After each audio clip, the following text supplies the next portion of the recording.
And marker.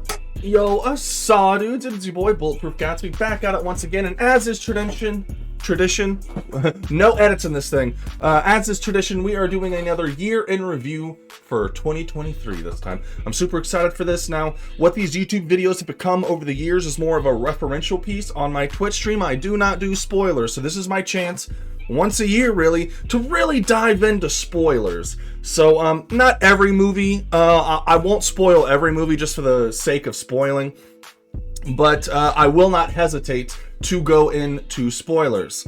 We have a lot of movies on this list. I believe this is the biggest list we've had in one of these year in review movies, videos, whatever you want to call it. So without any further ado, let's just get right into it. Cheers, chat.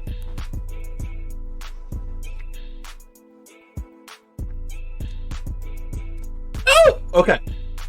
So starting off, Avatar 2. Now, Avatar 2, I always enjoyed the original Avatar, but I didn't think it was the greatest thing ever made. I didn't think it was the greatest thing since sliced bread.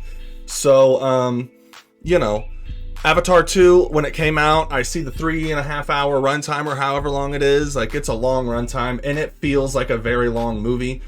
Yet, it also feels like they're kind of rushing through it. It's come out since then that Avatar 2 and Avatar 3 were filmed simultaneously. And after hearing that information, because I found out that information after I had watched it, I'm like, yeah, that kind of makes sense. And my biggest problem with it is the ending. The plot of the movie is the humans come back. The bad guy from the first one has an avatar now. And rather than, when the humans come back, I think it's Jake, rather than just fighting them off from their home tree, they decide that they're just going to leave. Which, as soon as you do that, you know exactly what's going to happen.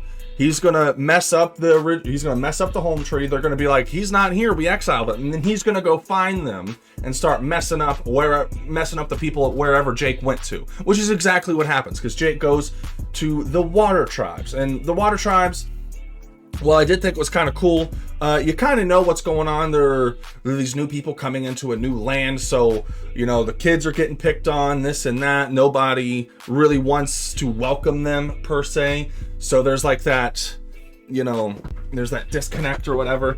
You already knew that's where the movie was going. So I will say that there were not many surprises. The only thing that was genuinely surprising was what they were doing with Sigourney Weaver's character, where she has some kind of connection or something like that. I don't know. There's a couple things in this movie where they bring it up, and you're like, oh, okay, so that's going to get paid off later. No, it's not. So stay tuned. Be sure to come see Avatar 3 in theaters when it comes out to see what we're talking about. I will give the movie credit. There is a lot of characters in this movie, and I will say that just about every single character kind of gets their moment or two to like really shine, and if you have as many characters as Avatar has, it's gonna be a long film. The problem is the pacing. I think the pacing could have been better. It feels like a 3-hour movie when you're watching it, which is not good. It's definitely not good. But I will say, also to the movie's credit, it has one of the best F-bombs in 2023. For a PG-13 movie, that is. PG-13 movies get one F-bomb. I do think Avatar 2 correctly and accurately used their F-bomb. A lot of people are really divisive on Spider. Spider didn't bother me. You knew exactly what was going to happen. I mean, for the most part, I kind of knew what was going to happen with Spider, but I did not expect at the end. I knew they had the big fight, the big final fight, right? And the bad guy is going to drown. He's going to go down with the ship or whatever they're on. And you see Spider, and he sees him laying down, and he's going to save him, right? But I'll even give him credit. He looks back, and he goes to leave, and then he looks back again, and he goes, fuck! Great use of the F-bomb. When he said it, I'm like, Even as I'm watching the movie, I'm like, that was the if you could use an F-bomb this entire movie, that right there was the spot to do it. So kudos on that. Avatar 2, I mean, if Avatar 1 was your thing, Avatar 2 will be your thing. I'm still probably going to watch Avatar 3 just to watch it, but I'm kind of meh on the Avatar movies. I have a lot much more fun playing the Avatar game, which we're not even going to get into that, but we'll just say has its problems. Moving on.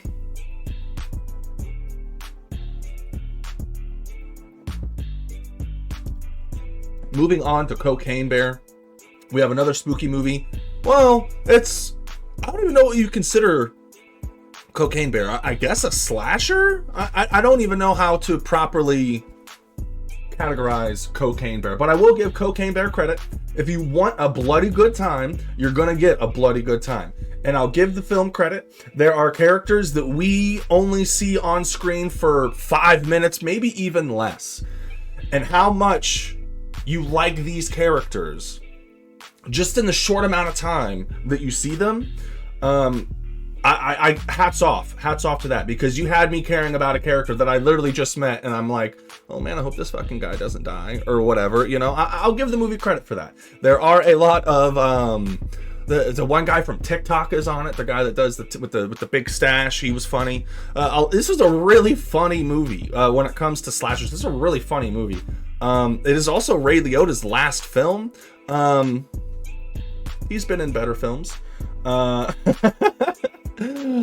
We also have one thing that really surprised me is you have children in the movie that find a thing of cocaine, right?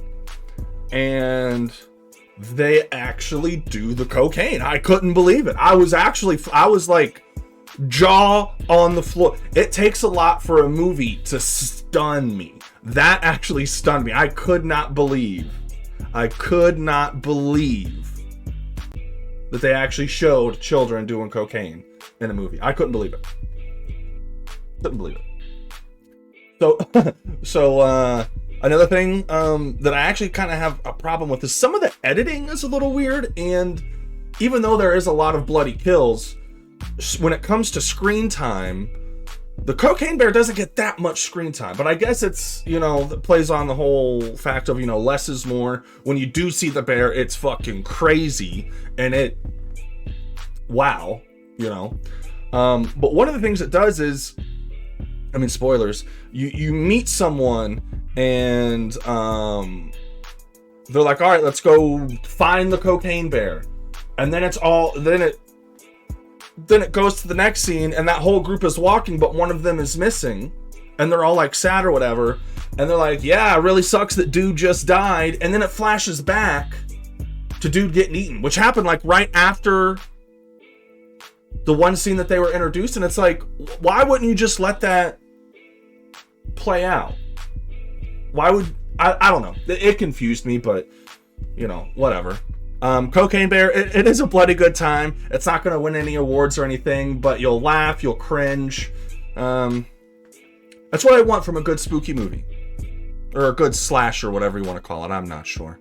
But yeah, Cocaine Bear, if you like that kind of thing, I definitely recommend it. It's a bloody good time. Whew. All right, we're just railing on through, baby.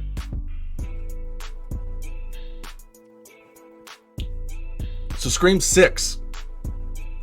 Scream 6, man, Scream 6 is really a double-edged sword for me. There are a couple things that I really enjoy about a Scream film in general, right? And let's not stand on ceremony here. Scream 6 is a whodunit at its core. To me, I know it's supposed to be this meta commentary on horror and all that highbrow, highfalutin, whatever the fuck, I know it's supposed to be that too, but at its core, it is a whodunit. And I feel as if Scream 6 has the worst aspect of the whodunit in the franchise. Really, I do. One character pretty much is almost as soon as you meet him. As soon as you meet him, you're like, Yeah, he's probably one of them. They are probably spoilers. One of the killers is a dude. I won't actually say who the killers are for Scream 6. Maybe I will. I don't know. Let's talk about it. I will give the movie kudos because Scream 6 does a lot of things that we have never seen before in a Scream film. Starting off, we're just gonna fucking spoil the shit out of Scream 6, okay? One of the things initially with the opening kill, as of every other Scream movie, starts off with an opening kill, the cold open, if you will. The opening kill happens. I thought it was framed well. I mean, it was a little silly. You're like, are you really gonna do all that? But you know, there's always that suspension of disbelief, right? And so the kill happens. Usually the final knife slash is where we get the title card, Scream, whatever, right? So what this movie does is something I'll give it a lot of credit for, is the camera stays. And then we see Ghostface remove his mask. Holy shit, it's Flash Thompson from SpiderMan. He's the fucking killer. And so he gets all his stuff together and he walks home from there. And then something inside of me was like, this is really exciting. We're gonna see a Scream movie told kind of sort of from the POV of the killer, because on his way home he bumps into Tara. So I'm like, okay, this is really interesting. I'm already really digging what they're trying to do with this film, right? I'm already really digging it. And then he gets home, twist on a twist, then he gets killed by the real Ghostface of the film, which was also very well done, I might add. But the problem is, I was so sold on the idea that we're gonna know who this killer is throughout the film. At least one of them. That's what I thought. And the whodunit aspect of the movie is, who's his number two, right? Who's his number two? And that's not what happened.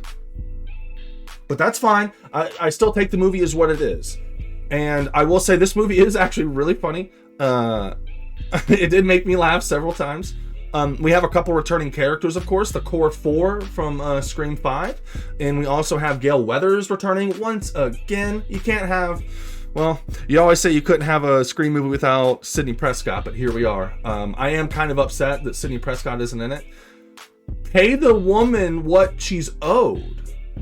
I mean, I don't want to get into this, but like, pay the woman what she owes. And unfortunately, we're at a time where I'm reviewing Scream 6 and we already know the fate, quote unquote, the fate of Scream 7, where Melissa Barrera is not going to be in it. I do not care to comment on any of that, but I just want to say it really sucks for Scream 7 because I was really excited to see how her story unfolds. Because it has been said that Scream 5 was planned as the beginning of a new trilogy. And I think Samantha Carpenter is a good enough character to get the ending to her trilogy. Personally.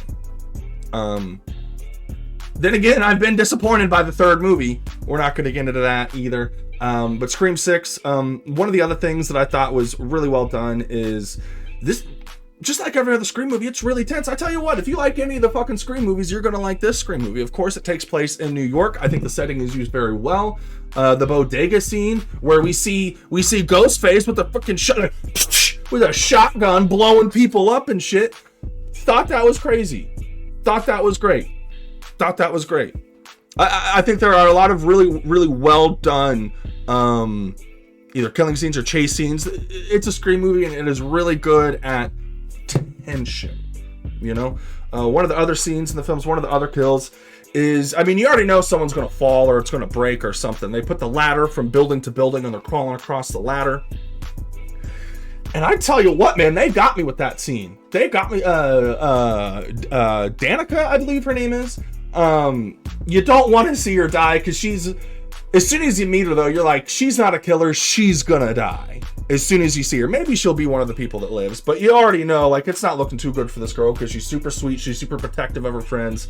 You're like, oh boy, this isn't gonna be good. So that really sucks. She was a really cool character, and then Tis Life, Tis another Scream movie.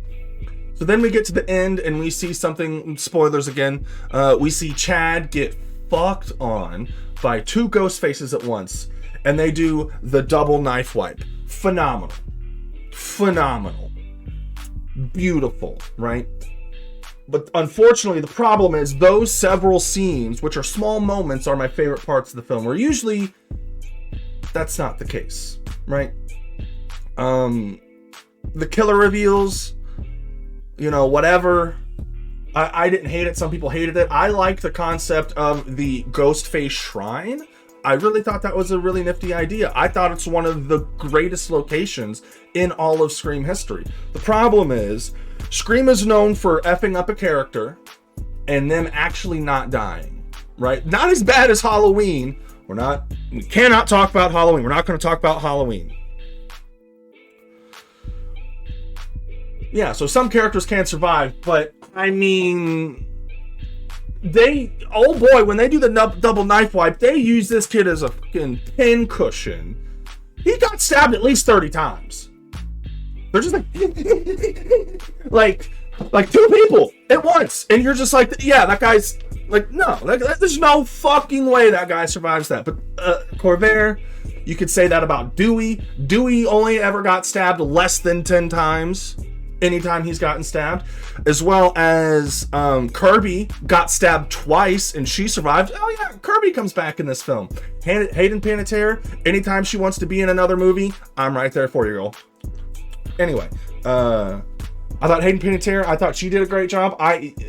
Just fucking spoilers for Scream 6. We're gonna spoil the fuck out of it.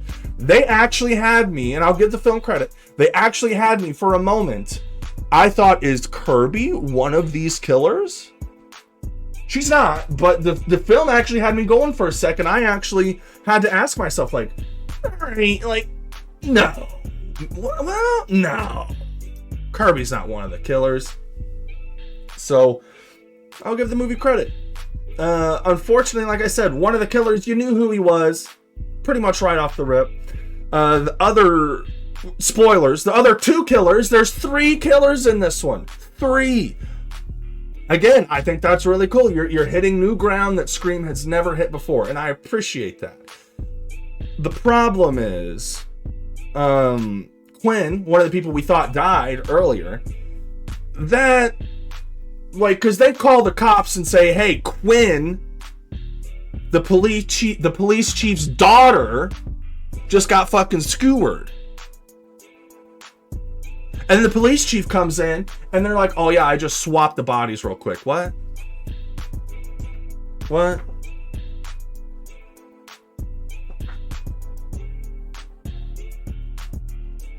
I didn't buy that. I did not buy that for a second. I thought, while I did think it was an interesting idea, and I did think it was cool, and it made me go, oh, didn't see that one coming. So, I mean, they did get me there, but I don't know. Also, them being part of the family of Richie from Five Cream, I liked it. People are saying it's a Scream movie, so it has to be derivative of something else. But I enjoyed it. I can see why people were upset about that, about the concept of it being his family. I can understand why people are upset by that. That part didn't bother me. It's just, man, one of the core 4 should have died, because Scream 5, and if you guys watch, I believe it's last year's, Scream 5 took balls. It took balls to kill Dewey. It did. And I mean, pardon my French here, pardon my vernacular. I feel like Scream 6 didn't really have balls. They had a lot of flashy things that make a long-time series veteran pretty excited, and things that they had never seen before, and I'll give the film credit for that. But it lacked balls. Sorry to say. And because of that, it is a little bit lower. I mean, there's only 6 Scream films. It's not the worst one, but I wouldn't even put it in my top 3. But I still really liked it. Like I said, there's not really a bad Scream movie. Like, none of the Scream movies are bad, but I wouldn't call it great. Anywho's, moving on. John Wick 4. Let me get a little sip.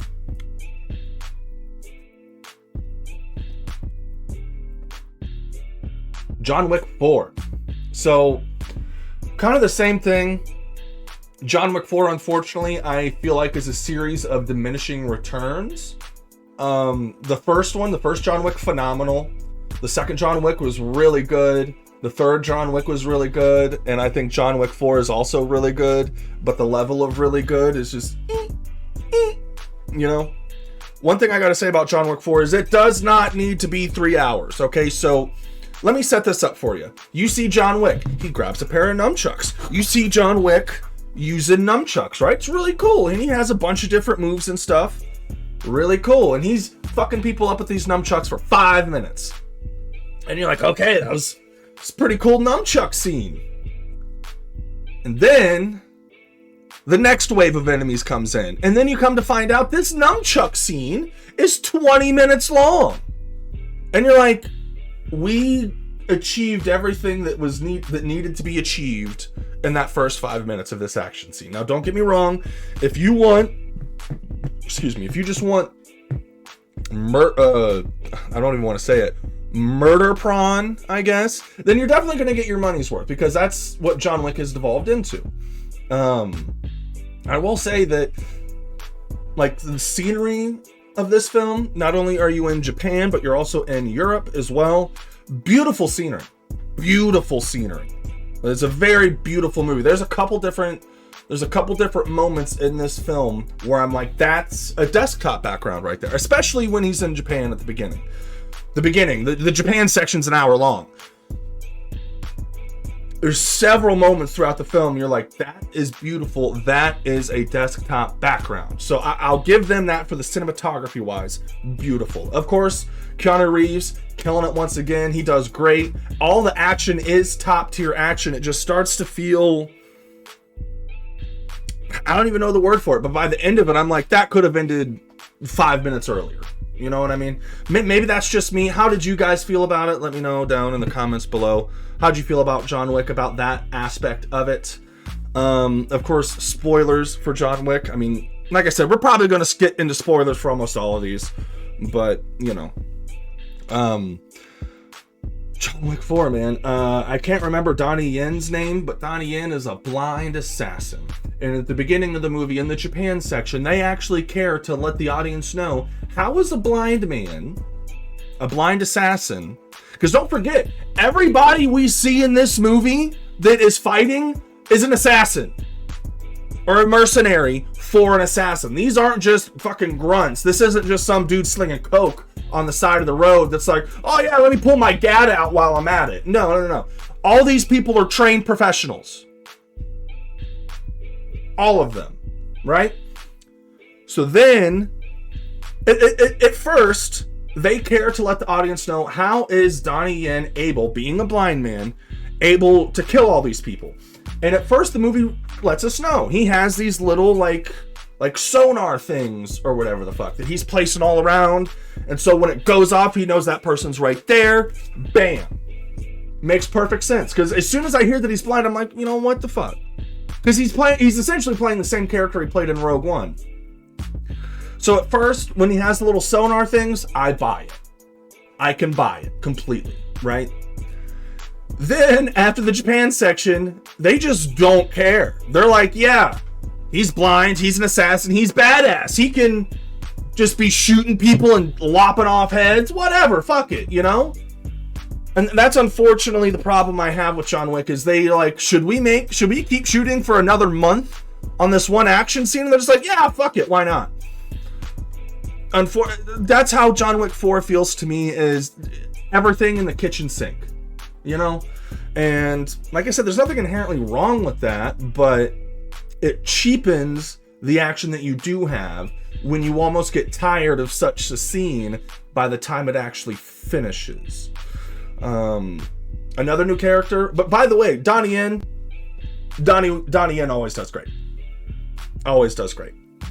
So we also have a new character called Nobody, where Nobody is actually he has a very interesting story, to where he's also trying to kill John Wick because he wants the bounty, right? But the bounty isn't enough for him to buy the one thing he wants, like some kind of ranch, or I can't remember what he wanted, but it's like $30 million or something like that.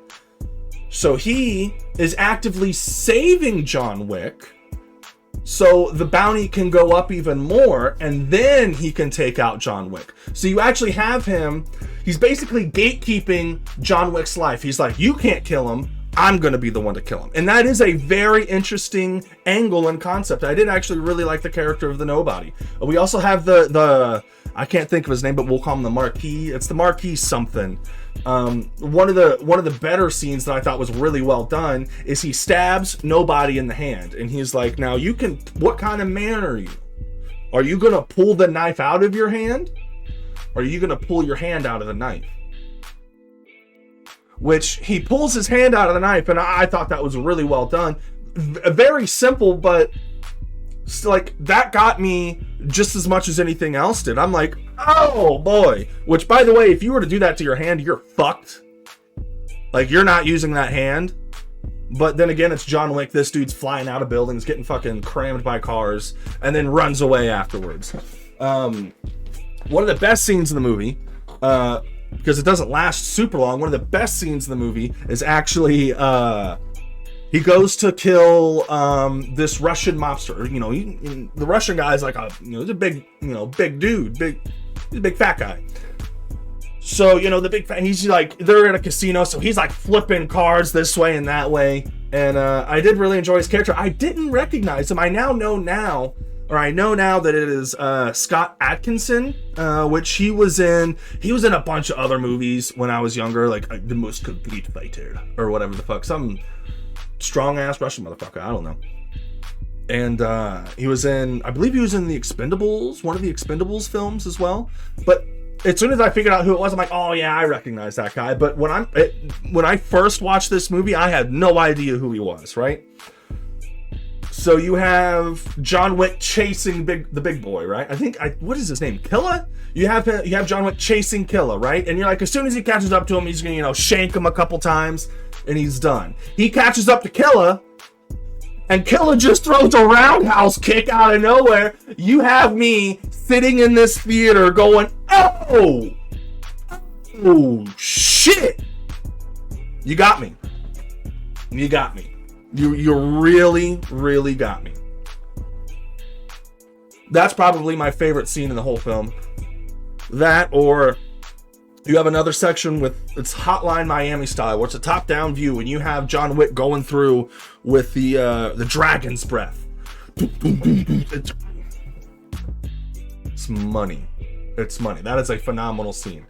And then, of course, the end, you have him climbing all the way up to the steps because he needs to make it to the church by dawn, by sunrise or something like that. He needs to make it to the church by sunrise. So he fights his way all the way up these steps. And I literally laugh. I'm like, you're fucking joking, right? People in the theater were actually laughing because he gets all the way to the top of the steps and someone comes up, drop kicks him all the way down to the bottom of the steps, and he's got to climb the steps again. And it's kind of like, that's what I'm talking about. Like, that is a subversion, of course. But I'm like, just get to the fucking top already. Just get to the fucking church already. Like, unfortunately, at this point, I know that I've been in the theater for a long time. And unfortunately, it felt like a long time. And that's not good. You don't want your film to feel like a long movie. And John Wick 4 felt long, unfortunately. And it sucks to say, but it felt like a long movie. So, of course, John Wick, quote unquote, dies at the end of the movie, but give it 5 more years, nothing's impossible. We did not see his funeral. We saw his gravestone, but we did not see his funeral. So it's hard telling. There could be a John Wick 5 in the near future. All right, that's all I got for John Wick. Moving on to Super Mario. Now, Super Mario, I don't have a whole lot to say about this besides the fact that I did really enjoy this movie. It is definitely a kid's movie, but it was a movie that I was able to enjoy as well. It's made by the people that made the Minion movies, I think. I don't remember, but I will say it's a nice, cute, wholesome movie, and I did really enjoy it. When it comes to the voice acting, a lot of people hated Chris Pratt. Chris Pratt didn't bother me in the slightest. I thought everyone did a phenomenal job. Everyone but one did a phenomenal job. And it's not even that Seth Rogen did a bad job as Donkey Kong. It's Donkey Kong is my favorite of the original Nintendo series. Like, if we're talking the OG Nintendo mascots, Donkey Kong is my favorite, hands down. By the way, like, Donkey Kong's my favorite. And to hear Donkey Kong with the Seth Rogen laugh really hurts me. He does fine in the film, but when he laughs, I'm like, you got to put the Seth Rogen laugh on Donkey Kong? Come on now. Why you do this? Why you do this? But yeah, I mean, he still did a great job. He still did a great job. I think the movie is really a love letter to the fans of Super Mario. And if you're a fan of Super Mario in any capacity, whether it's Mario Kart, Super Smash, or just the Mario Brothers games, the new games, the old games, whatever it may be, there's something for you to enjoy in Super Mario. Really. I will give the movie credit for a video game movie. It is a phenomenal video game movie, and I'll give them their flowers for that. They told a story that was fun. I don't even know how long the movie is, but it didn't feel like a long movie. It's got a pretty good pace to it. I liked it. I really like Super Mario. I don't know if I'm going to buy it on Blu-ray though. That's the best films of this year are films that I do own on Blu-ray. So that's how you know how I feel about them, I guess, would be the best way to put it. So Super Mario, and they have sections for OG Super Mario where just like the platforming or whatever, they have sections where they race. So you got your Mario Kart sections, they have fights. So you have your Super Smash Brothers sections. It is not only a love letter to Super Mario Brothers, but Nintendo itself. And it's a really well done movie, and I highly recommend it. I highly recommend Super Mario to anyone with kids or anyone that has ever played and enjoyed a Super Mario game. And that's all I really got to say about that. Oh, also, Jack Black, star of the show, and you don't even always notice that it's Jack Black. You don't. And then he starts singing the Peaches song, which, I mean, who doesn't love the fucking Peaches song?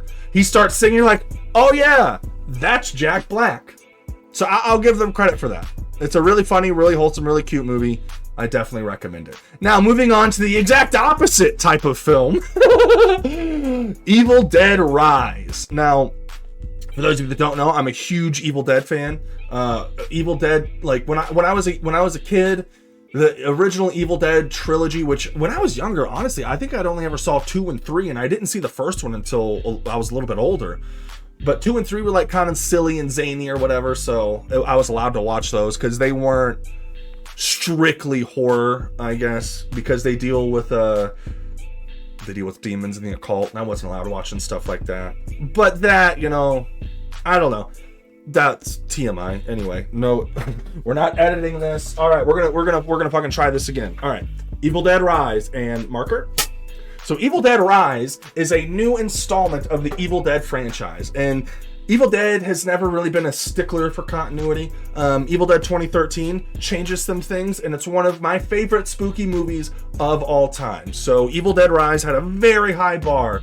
I had very high expectations for Evil Dead Rise, and I have to say, for the most part, I think Evil Dead Rise lives up to the hype. I think it is a really good, really solid spooky movie. I think it starts off strong. The cold open, I thought it was phenomenal. You have what we assume is the spirit flying through, and actually it's a drone, which before they'd actually have to push a cart or some shit, but now they probably can actually just use a drone for those shots, right?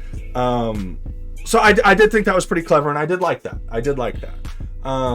We also have, for the first time ever, besides the cold open, none of the rest of the film, the cold open is not even 10 minutes long, and the rest of the movie takes place in the city. This is another first for the franchise, same as Scream 6. Well, there's been other Screams that have taken place not in Woodsboro.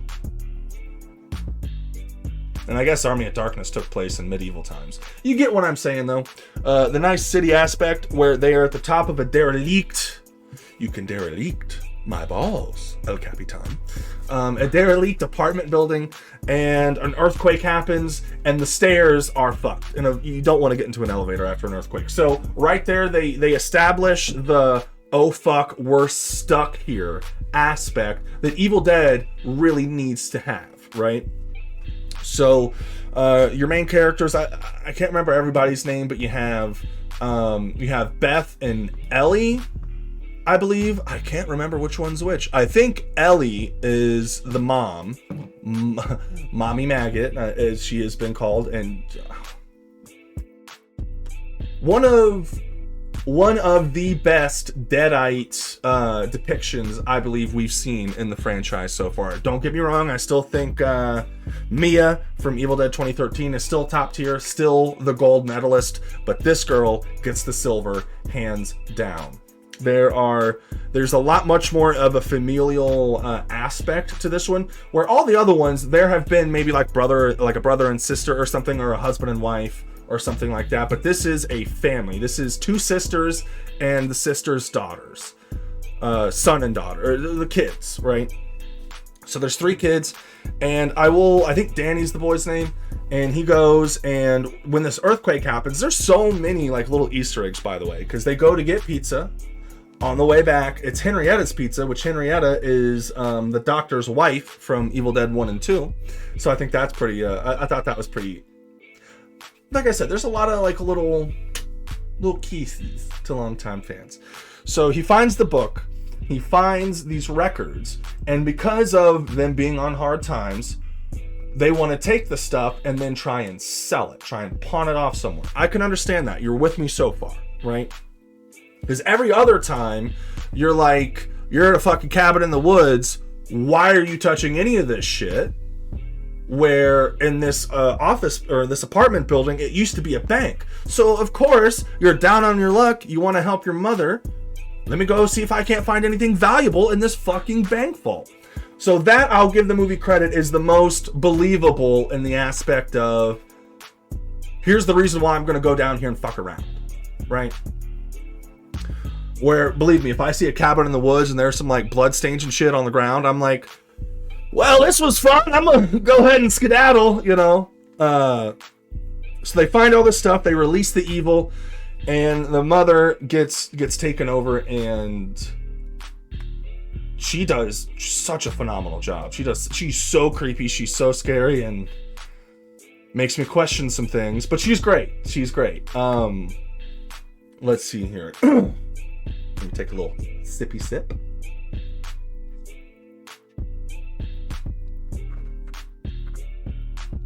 Ooh! Okay. So, of course, it's an Evil Dead movie. We're going to have some gross out moments. We're going to have some cringy looking kills. Unfortunately, the big thing that people were freaking out about was the cheese grater scene. We're going to have to spoil the fuck out of this, by the way. Where she cheese grates the girl's leg. Is gross. Not as gross as I thought. The grossest thing in the movie, the best moment in the film, if you want my honest opinion, is probably where the girl is eating the glass. She's eating the glass and swallowing it, and you can see it that is the moment that I'm like, that just gave me the fucking heebie-jeebies. For sure. The biggest problem I have with this movie, because I think it does everything it sets out to do very well, my biggest thing that I don't like about the movie is the final boss fight, the ending. While I do enjoy that, I do enjoy the film ending with the chainsaw stab and a wood chipper. I think what do they call it? The amalgamation, where it's the 2 kids and the mother all like fused into one or whatever. Well, I think that is a very interesting concept, and it is a new concept that we have not seen before in Evil Dead. So again, I'll give them that. I've never seen that before. At least not in Evil Dead. I don't know. I just it didn't get me wet or anything. You know what I mean? But yeah. Evil Dead Rise, I think it is a phenomenal addition to the Evil Dead franchise, and I own Evil Dead Rise on Blu-ray. I think that's all I have to say about that. Of course, what always happens is I'll finish this thing and I'm like, oh, I wish I would have said this. Oh, I wish I would have said that. But 'tis life, and I've already recorded this fucking thing like 4 times, so we're not going to record it anymore. So moving on to Guardians of the Galaxy 3. This is probably the best Guardians film in the trilogy, but I don't think any of the Guardians films are actually like great or anything. I think this Guardians movie is really good. I do think it's really good because it's told from the aspect of we need to save our friend Rocket. And one thing that was truly shocking to me is how dark this film was willing to go with the Rocket backstory. You actually had me like... Again, it takes a lot to have me like... And you have Rocket, and you could tell like they were like fucking... They took his skull off and was like scooping around in his brain and shit. Like... Excuse me. And then all his other little... experimented on animal friends. I'm like, yo, what the fuck are we doing here? What? Couldn't believe that. And they got me. They hooked me on that. The bad guy in the film is the High Evolutionary. First time I ever heard of this character, and I gotta say, what a phenomenal... I don't even know who the guy is. I can't even remember his name, but the High Evolutionary, holy shit, did this guy do a phenomenal job. And that seems to be a recurring problem in the MCU films is the villains aren't always, great. You're kind of there more for, to see the superheroes fuck stuff up and beat up the bad guy. Where this one, man, I mean, you're still here to see, everybody, a bunch of superhero shenanigans and whatnot. But the High Evolutionary was a very, he was captivating. He was captivating to watch on screen. He really was. So the scene where Rocket is able to figure out what's wrong with this or what's wrong with that, and the High Evolutionary starts freaking out. He's like, but how did you know? That whole scene, I'm in awe. I'll give the movie credit for that. You had me in awe. I'm also a sucker. There's a couple things I am a sucker for, and I can't even properly explain why I'm a sucker for such things. But someone running to save someone, or just someone running in general, and if you play the right music and there's the right effect behind it and the right emotion propelling it forward, or a good scream. And you get... I'm not even a huge Chris Pratt fan, but I'll give Chris Pratt his flowers. The scene where they're trying to save Rocket and they don't believe that they're going to. His scream... That's what makes... That's the difference between a movie moment and a film moment. If you get what I'm saying. Guardians of the Galaxy 3, it's definitely a zany movie. There's a lot of funny things in it. I don't like the F-bomb that they use in Guardians 3 because I feel like it's just used so casually. For those of you that don't know, it's the first MCU F-bomb, and I feel like it could have been a little bit... He could have said fuck about losing Rocket, but he's literally just like, open the fucking door, man. It's like, what, really? Your first F-bomb, that's what you're going to use it for? That's what you're going to say? Hey, if that's what you want to do, man, more power to you. I'm along for the ride either way. I'm along for the ride, so that's fine. Also, unfortunately, I didn't really like the ending of him getting caught in space and getting all puffed out and stuff. I thought, I don't know. I mean, it's supposed to be sad, but I was still it was still so ridiculous. It took me out of the scene. I just thought it was a little too ridiculous. I couldn't be sad while he looked like that. Maybe that's just me. Maybe that's just a personal opinion. But hey, I'll tell you what. You clicked on the fucking video. You're here for my personal opinion. So I'm going to give it. And that's how I feel about that. Okay? Beyond that, great action scenes. You have, Will Poulter, who was always a kid actor. And in this, gets fucking swole. I think he does a great job. He's Adam, right? Yeah, he's Adam. I thought he did great. And it really gives me promise and really gives me hope for James Gunn to direct a Superman movie, because I thought the action scenes with Adam and how he was shooting at, like,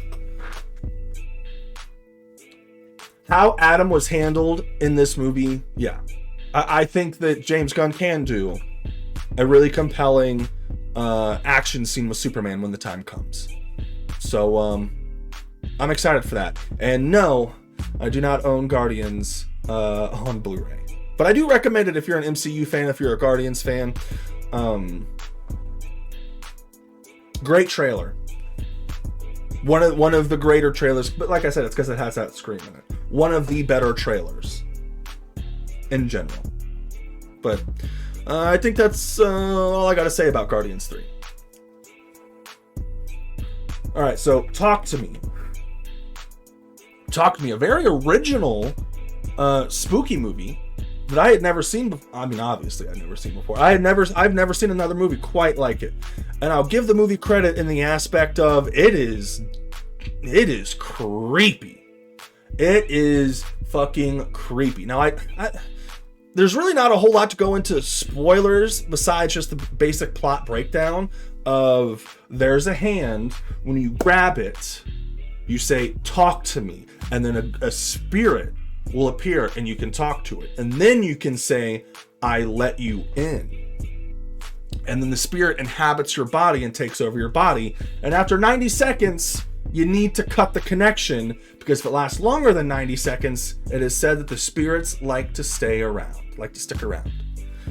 So, of course, the plot of this movie is that our main character holds on to it for more than 90 seconds. And then fuckery ensues. Now, the mother has passed. Our main character's mother has passed before the movie ever starts.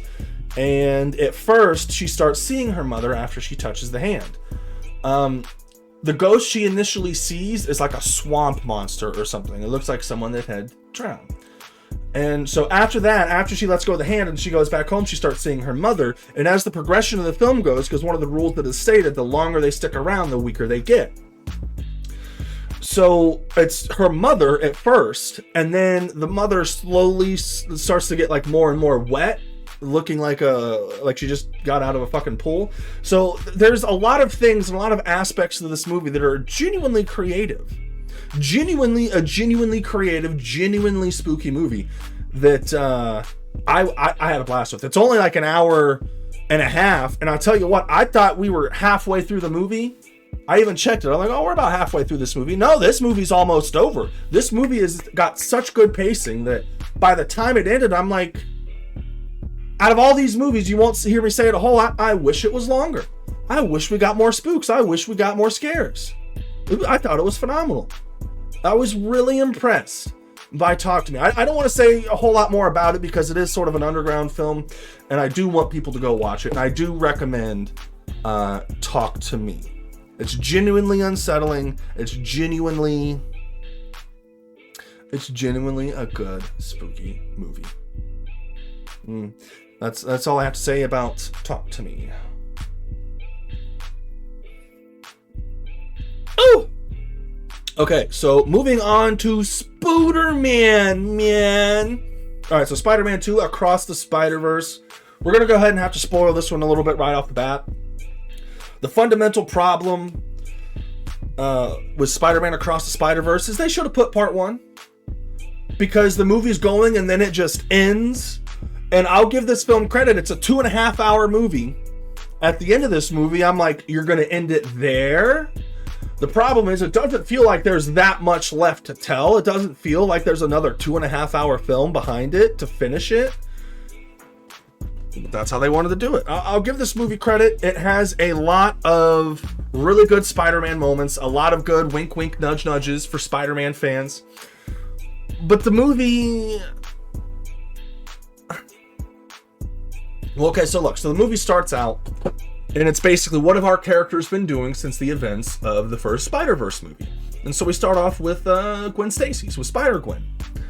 And it's really well done. The coloring the colors in this movie, and it's just it's really, really well done. And we start off with Spider-Gwen, and it's a lot of dark colors, a lot of dark purples and shit like that. And she's just going through life, and all of her friends, all of her family wants to help her, and she is short with everybody. She doesn't have the time of day. She doesn't even want to talk about it. She just doesn't know.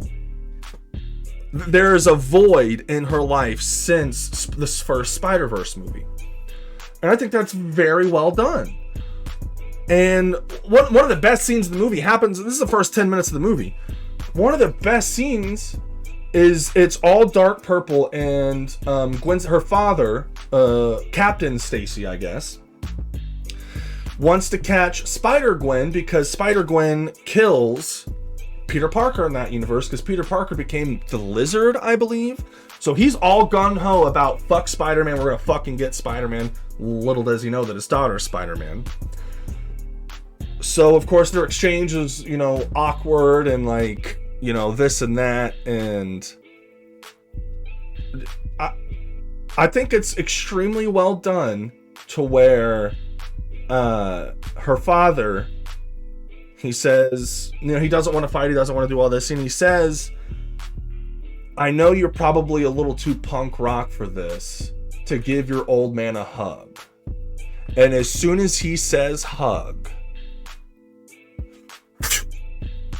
across the fucking screen, full embrace hug. And the coloring in this movie is so well done. All the dark purple, it slowly starts to brighten. And I don't think I've seen a better depiction of actual depression in a movie than that. It is genuinely impressive. And you did that in the first 10 minutes of the movie. And because the whole point is, you don't have to say the right thing. You don't have to offer this or offer that. Sometimes all you need to do is be there for a hug. And sometimes that's all you can do.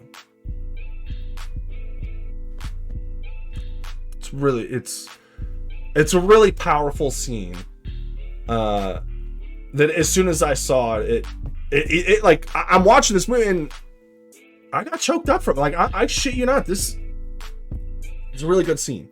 So then, Spider-Gwen, she gets involved into the Spider-Verse shit, into the multiverse or whatever of Spider-Man, which I think is really well done. We have a lot of new, really cool Spider people. We have Spider-Woman. She's nice. I like her. And then we also have Oscar Isaac as, Miguel O'Hara Spider-Man. They're all really cool. They're all different and unique in their own separate ways. And then, so after that, we go back to Miles. We go back to Miles's world, right? And then one of the bad guys, the bad guy of the film is Spot, right? I think is what his name is, right? Isn't it Spot?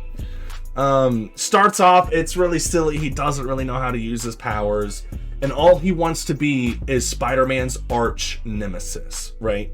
And by the end of the movie, the whole point of the movie is Spot is going around and sucking up the reactor from the first movie. He's sucking up the power of different reactors from different universes, right? And by the end of the movie, like, this guy is like genuinely creepy. Like, genuinely creepy. Like, I was actually impressed by how well done that was. Because at first, yeah, he's just silly. He's falling over. He's making portals in the wrong spot. And by the end, he's got, like, I don't even know how to explain, like Dr. Katz or whatever. Like, his lines are all squiggly and shit, and it's like static almost. Genuinely creepy, genuinely, like, I can't even think of the word for it. An unsettling villain by the end. But we come to find out that, lo and behold, it was the spider that bit Miles Morales that created the Nexus event, or whatever.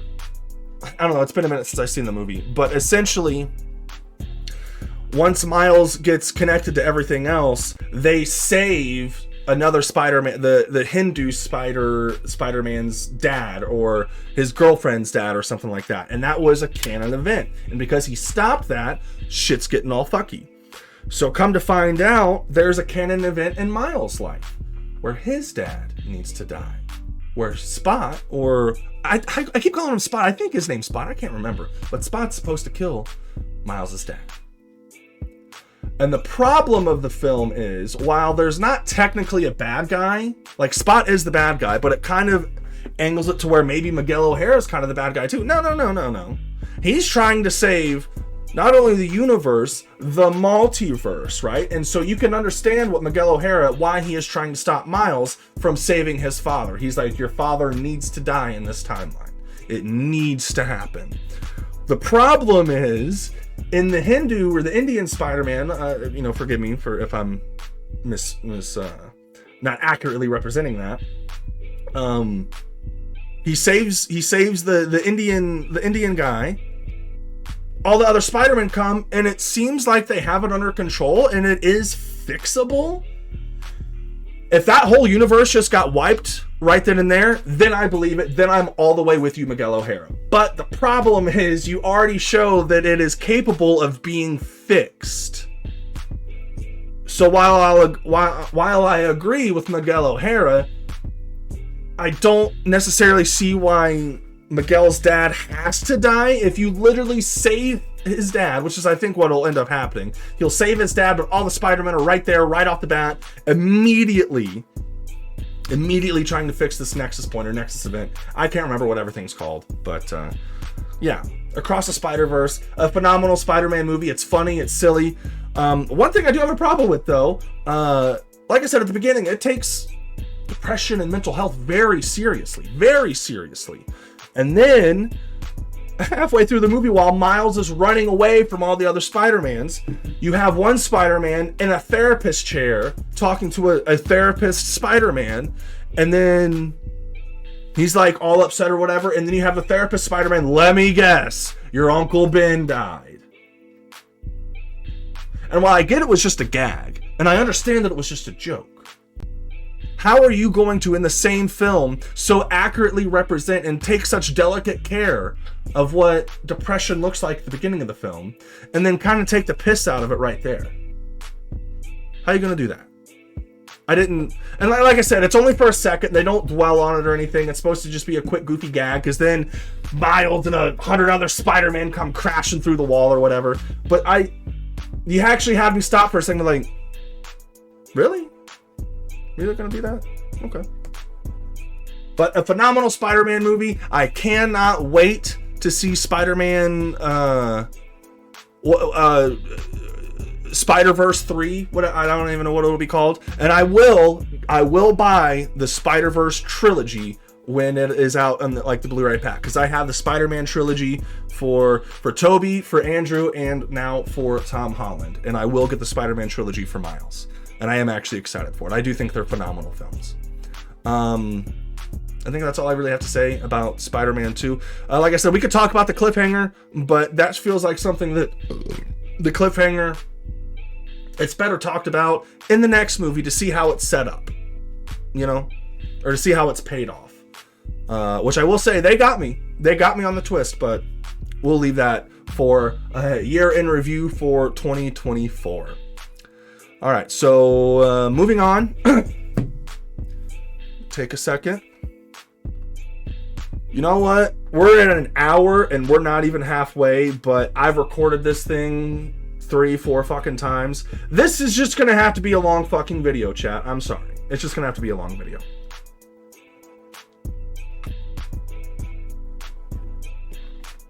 Okay.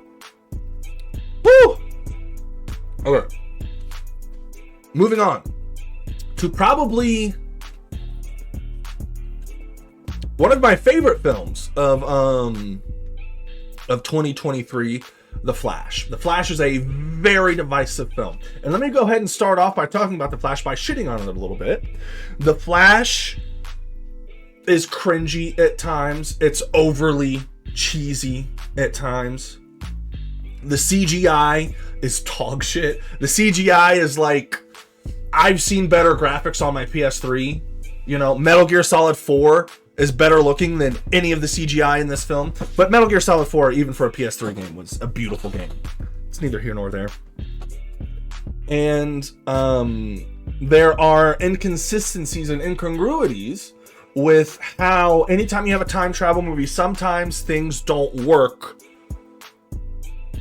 You know, sometimes there's that gray area. The only time it's ever worked and worked properly, in my personal opinion, is Back to the Future, of course. That one, they explain the rules, they stick to the rules the whole damn time. There's some finickiness to this one. But anyway, The Flash is probably my favorite DCEU film that isn't Zack Snyder's Justice League. You know what? I might even put Flash above Zack Snyder's Justice League because we have the opening scene. Right off the bat, you have a bunch of babies flying out of the top story of a hospital building. And I thought that was really well done. Where, like, I was surprised how funny this movie was. This movie had me rolling at several different times where he's like, all these babies are falling. Then he slows down time, and then he goes, and you think he's going to save a baby, and then he crashes into a vending machine and just starts eating and shit. I thought that was great. That had me fucking rolling. I love that. So, not only do you have that, which I thought was really well done, because once everybody lands, and like I said, man, mental health is very important, and it's something that I feel like only recently are we actually paying attention to a little bit more. Because once everybody lands, he talks to the nurse that he just saved, and he said, after a traumatic event, I might not be able to say it word for word, but essentially what he says is, after traumatic events like this, it's probably a good idea to seek the help from a medical professional.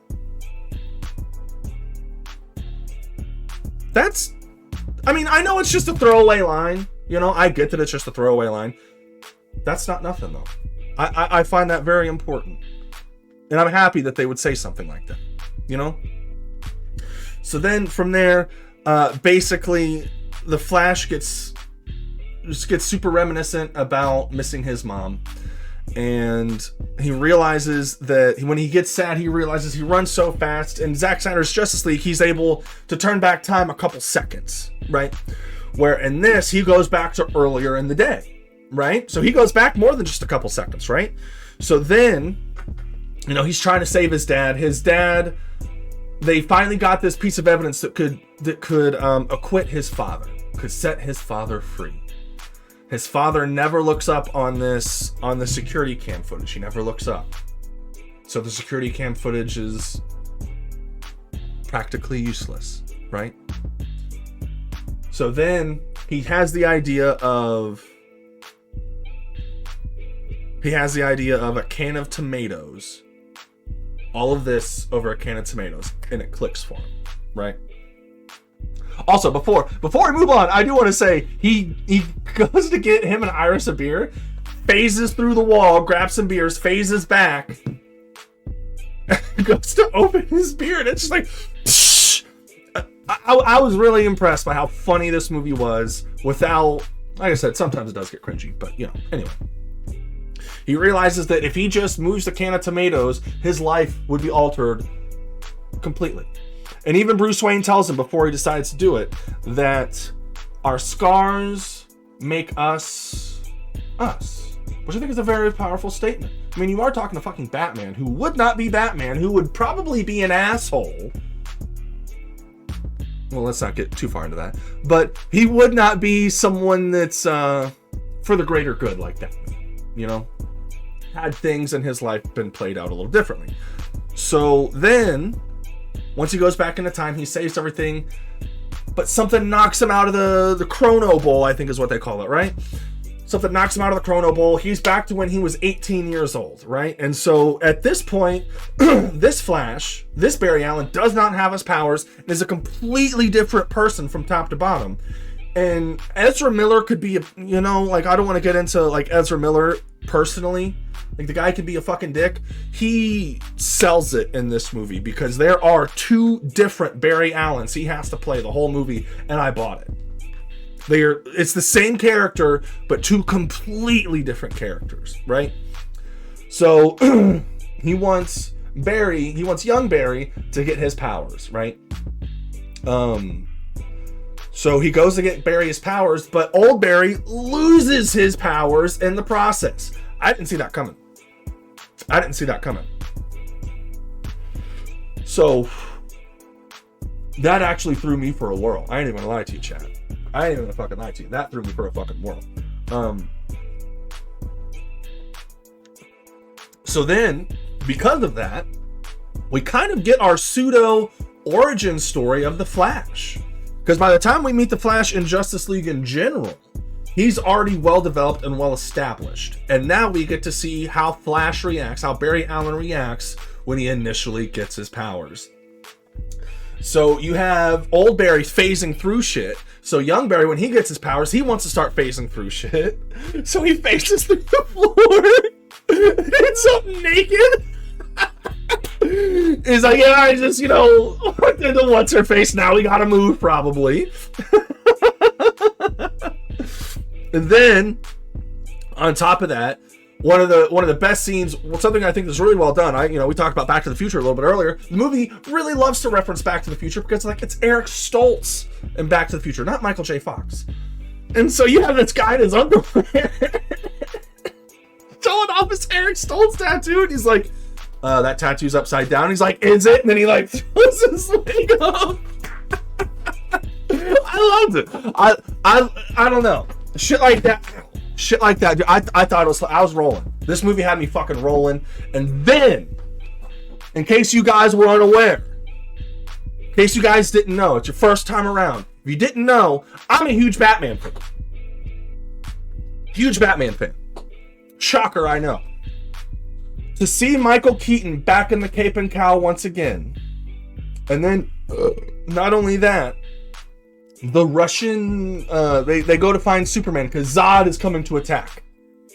And Zod showing up is really like the nexus point, how Avengers in New York, when Loki first attacks New York, how that's like a nexus point for all these other, everybody remembers where they were when New York happened in Avengers. Everybody remembers what they were doing when Zod brought the machines to Earth and everything was getting all fucked up or whatever. So you have Batman finding out where Superman is, going there, and one of the best Batman fighting scenes I think I've ever witnessed. Michael Keaton with the fucking kicks. Oh my god, dude, it was so good. Oh my god, it was so good. The only other fight scene that I would even consider close to that would be the warehouse scene from Batman vs Superman, because at least that also felt like it looked like you were watching a live action version of Arkham Asylum, or one of the Arkham games. That's what it looked like. It's phenomenal. But Michael Keaton, which of course it's not Michael Keaton throwing these roundhouse kicks, but still, oh my god, it was so good. It was so good. Oh my god. I'm literally sitting there in the theater just watching this shit. It's beautiful. It's fucking beautiful. I loved it. So, from there, we meet Supergirl. Superwoman. I can't remember. Kara Zor-El. And, what's the girl's name? Sasha Calle.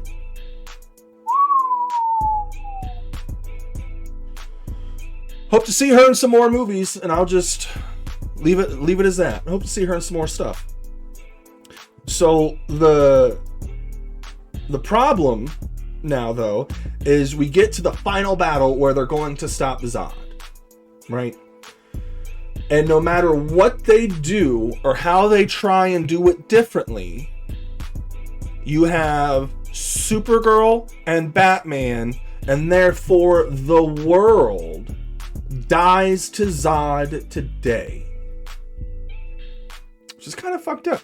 And I'm actually really surprised that at no point whatsoever Flash is unable to do anything to Zod. They can't all four just gang up on him and just, gank him or whatever. They can't do that. Evidently not, because you have young Barry go back and back and back and back and back and back and back and back again and again and again and again and again and again and again and again. And she can't be saved. They can't be saved. this world dies today. It's really a shame. It's really a shame. I gotta say, it's really well done. And then at one point or another, you have young Barry, who's mentally breaking from this. And I'll give the movie credit. Like, I didn't really see it coming. I know other people that are fans of The Flash might have seen it coming. But for me, I didn't see it coming to where he decides, nobody dies. I will fix this. I am the Flash, and I will make it better. Everyone will be okay. And you see the turn. That turn got me. It got me. Like I said, I was never really a huge Flash fan, but this movie, it just got me. There's so many different moments that just made my fucking heart sing. One of the things I did think was kind of funny, though, is they get, when they find Supergirl and she's all sweaty and emasculated and whatnot, or emaciated, I think is the word I'm looking for. She's like all like skin and bones because she's never had exposure to the sun. And as soon as she gets out in the sun,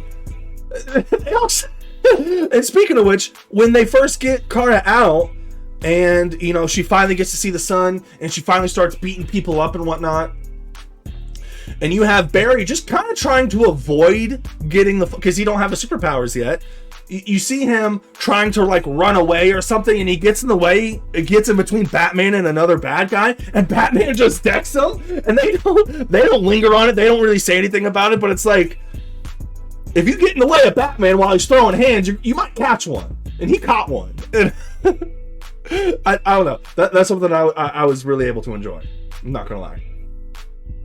So anyway, beyond that, when they find the super suit for Kara, I mean, she was like really sweaty, and I'm like, girl, don't you want to take a shower or something? Like, I don't know. That's just me. So another scene that I really think is important to highlight is where old Barry gets his powers back, and he gets fucked up. Like, fucked up. Right? They go to do it again, right? And he tells them, like, he's fucked up, and he's like, you got to do it again. Like, I have to have my powers back. And I think in that moment, it really shows how heroic Flash really is. How heroic Barry is. So, I think there's a lot of things done really well. Of course, I had someone really close to me pass away right before this movie came out, not long before this movie came out. So the whole concept of I'll do anything to save my mother, or to save someone, you know, for me, just like save someone that's like I'm really close with, you got me there. You got me there, hook, line, and sinker. And so the whole time, like, their whole thing is like, I love you more, I loved you first, all that kind of stuff. Barry unfortunately realizes that if he didn't grow up the way that he did, then this world would have died. And I will say that Bruce Wayne, Michael Keaton gives the best description of the multiverse I've ever seen, where he talks, it's a plate of noodles. And he's like, all these noodles, some of them, for the most part, stick together, and only like stray just in certain parts. And then sometimes alternate universes, the noodles just go on the completely other side with nothing to do with nothing. And I think that's the simplest, most intelligent way to describe the multiverse to someone that does not get it. I think that's the best way to do it. Anyway, we're taking way too much time on the Flash, but the ending scene where he decides to take the can out of his mother's basket. Holy shit, dude. Holy shit, that got me. You had me tearing up there. You had me tearing up. Oh my gosh, something else we got to talk about the Flash.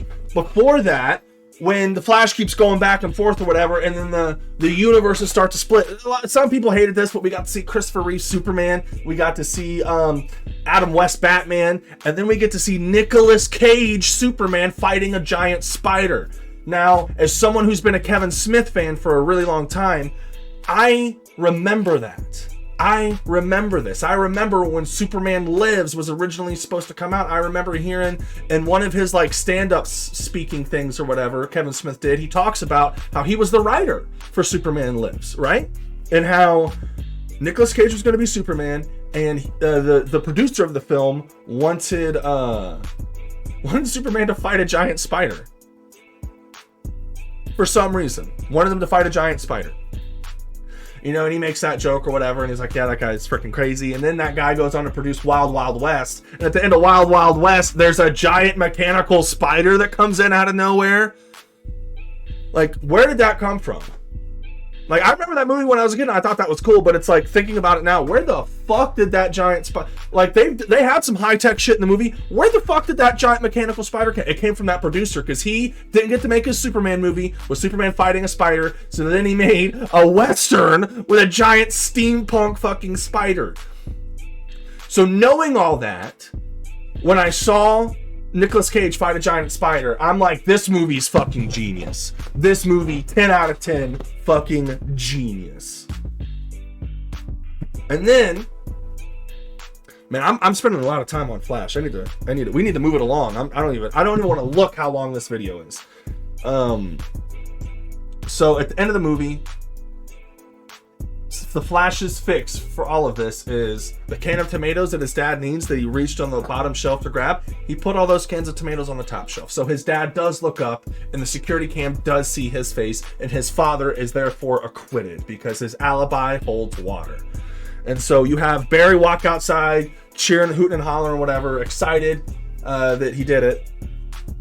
Then Bruce Wayne calls, Bruce Wayne pulls up. Bruce Wayne gets out of the car. It's George Clooney. It's George Clooney. And the best F-bomb in this entire year, you have Barry Allen go, who the fuck is that? There's so many moments that I find fucking perfect in this movie. And that's why I'll go ahead and tell you now, The Flash is probably one of my favorite films of the year. Now, we have spent a lot of time on some of these movies. I will try and quicken up the pace. But some of these movies, there isn't a whole lot to say. But especially for The Flash, especially for like Spider-Man, Evil Dead, John Wick. You know, some of these movies are going to take some time. Some of these movies are not. This next one isn't going to take a super long time. We're going to go ahead and move on. Let me get a little cheersy cheers real quick. Ooh! Okay. So... we might do like an in-depth video for The Flash, but that's all I want to say about it now. But moving on to No Hard Feelings. No Hard Feelings is a raunchy comedy starring J. Laws, and she's great in the movie.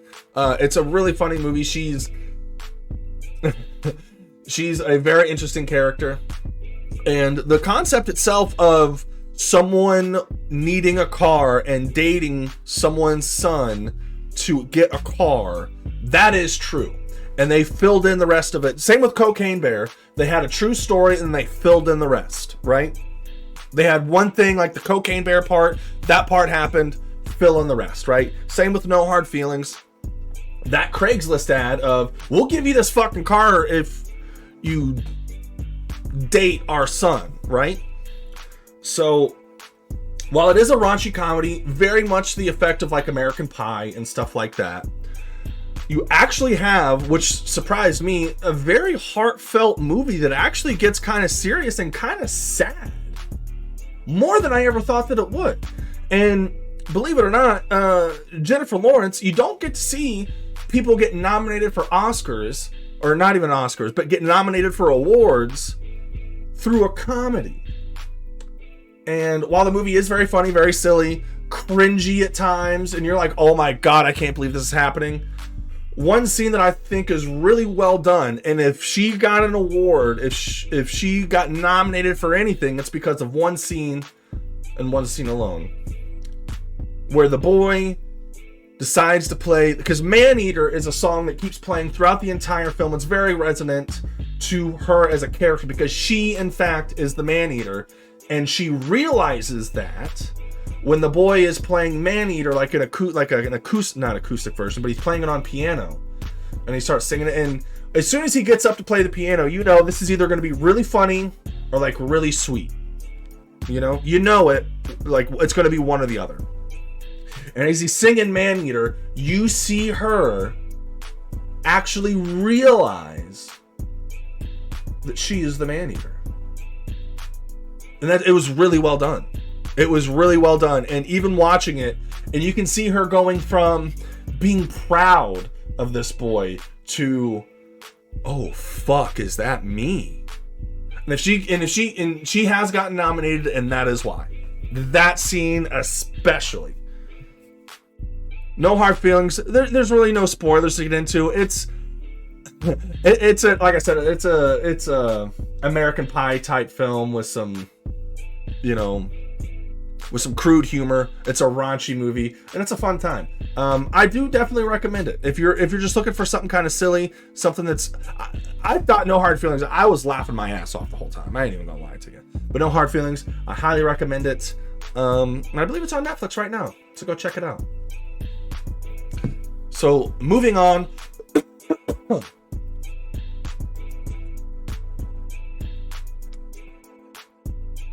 Mission Impossible 7 Dead Reckoning Part 1.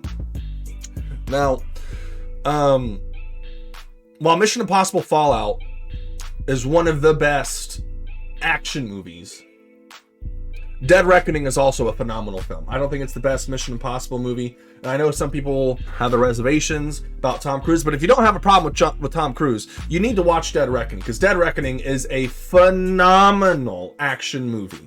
There are so many great set pieces in this film. I know, I was actually talking to a friend about this the other day. One of my favorite scenes is, you guys know me, I'm not big on car chases unless it's done really well. Excuse me. Dare I say, Mission Impossible Dead Reckoning has probably the best car chase scene in all of 2023. In all of 2023, the best car chase scene goes to Mission Impossible Dead Reckoning, because they are handcuffed together, but they're across the pond, so the wheel's on the other side, and he's got these hands. His right hand is handcuffed to her, so he's got to use his left hand to drive this. I was blown away. The fighting in it is amazing. The gunplay in it is amazing. So many great action sequences and set pieces. Haley Atwell, Agent Carter, a new addition to the series, does a phenomenal job. My big problem with it is AI is the bad guy. It's all right. I don't know though. I that's the biggest problem for me, is the AI. And for some people it's going to work, some people it's not going to bother. For me, I'm just not a huge fan. But I thought everything else surrounding the film was done really well. You have a moment earlier in the film with Simon Pegg trying to deactivate a bomb, and then it starts getting like the bomb itself starts asking like personal questions. And I really thought, spoilers, I really thought Simon Pegg was going to fucking die there for a second. Alas, he does not. We have another one of these movies to make. I do have an idea, unfortunately. I'm really hoping that Ving Rhames is not the bad guy. I'm calling it now. This is being recorded February 26th. So I still haven't seen the new Mission Impossible, but I'm really hoping right now, in which I'm sure by the time the next one comes out, Ving Rhames, because at one point in the movie, he's just like, all right, and for that reason, I'm out. And just leaves the film. He's like, if I'm going to fix this, I need to be alone. I need to focus. Hope he doesn't end up being like the creator of the fucking, hope he doesn't end up being like the creator of this thing or something. I don't know. I'm getting bad jujubes from it, man. Don't make, what is his name? He's been in like, hasn't he been in like every single Mission Impossible? I think he's been in every single one. I think he might not have been in like 4 or something. I can't remember. He hasn't been like a huge part in every single one, but he's at least made a cameo, I believe, in every single one. Don't make him the bad guy, please. But again, this is a part 1. There are some things that, we'll just have to see what part 2 does when it comes out. we'll kind of put a pin in this. Great action set pieces. I hate that they killed oh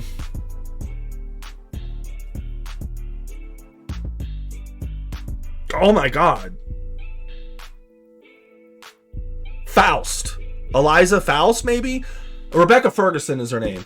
I'm fucking pissed that they killed her. I will say a one returning character, Kittredge from the original.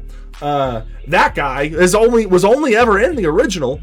That guy does phenomenal. That guy is such a perfect like CIA scumbag. He's so perfect at it. He's perfect at it. I don't know. Anyway, Mission Impossible 7, I can't wait to see part 2. And part 1 is really predicated on the fact that part 2 really sends it home. Really sends it home. But we'll see what happens. All right. So, BarbenHeimer. Let me take a little sippy sip. All right, so BarbenHeimer. Now, let's just not stand on ceremony here. I'm a dude. So there is a lot of commentary and a lot of jokes that are going to just fly right over my head.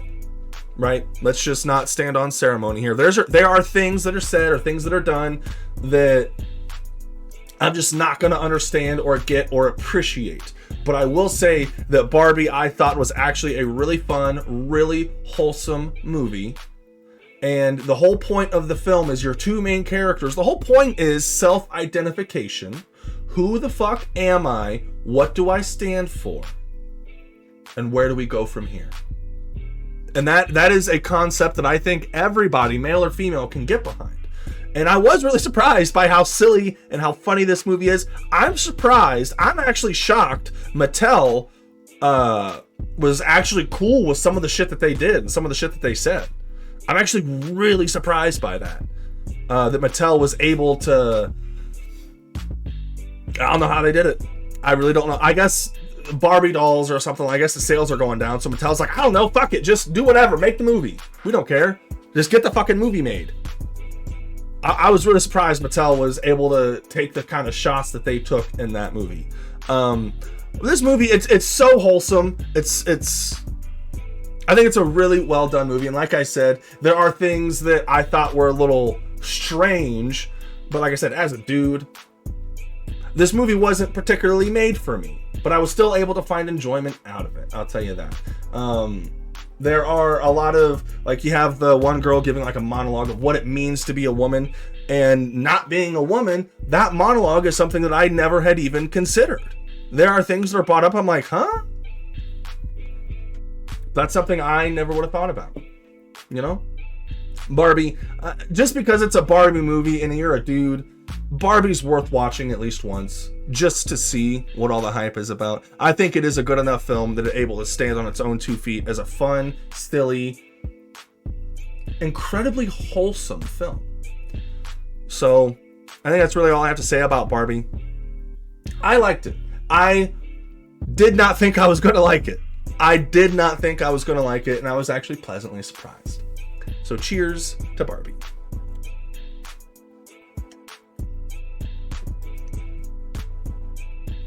All right, so moving on to Oppie. Oh, Oppenheimer. Now, this is a 3-hour movie. Unfortunately, it does feel 3 hours. It does feel a little slow at times. But the Oppenheimer is told from 3 perspectives, sometimes 4, but really 3 perspectives. You have Oppenheimer being up and coming, making the Manhattan, like leading the Manhattan Project, right? Then the second act of the second hook of the story is there's the deposition of them interviewing Oppenheimer and his friends to see whether or not Oppenheimer was a fucking commie or not, right?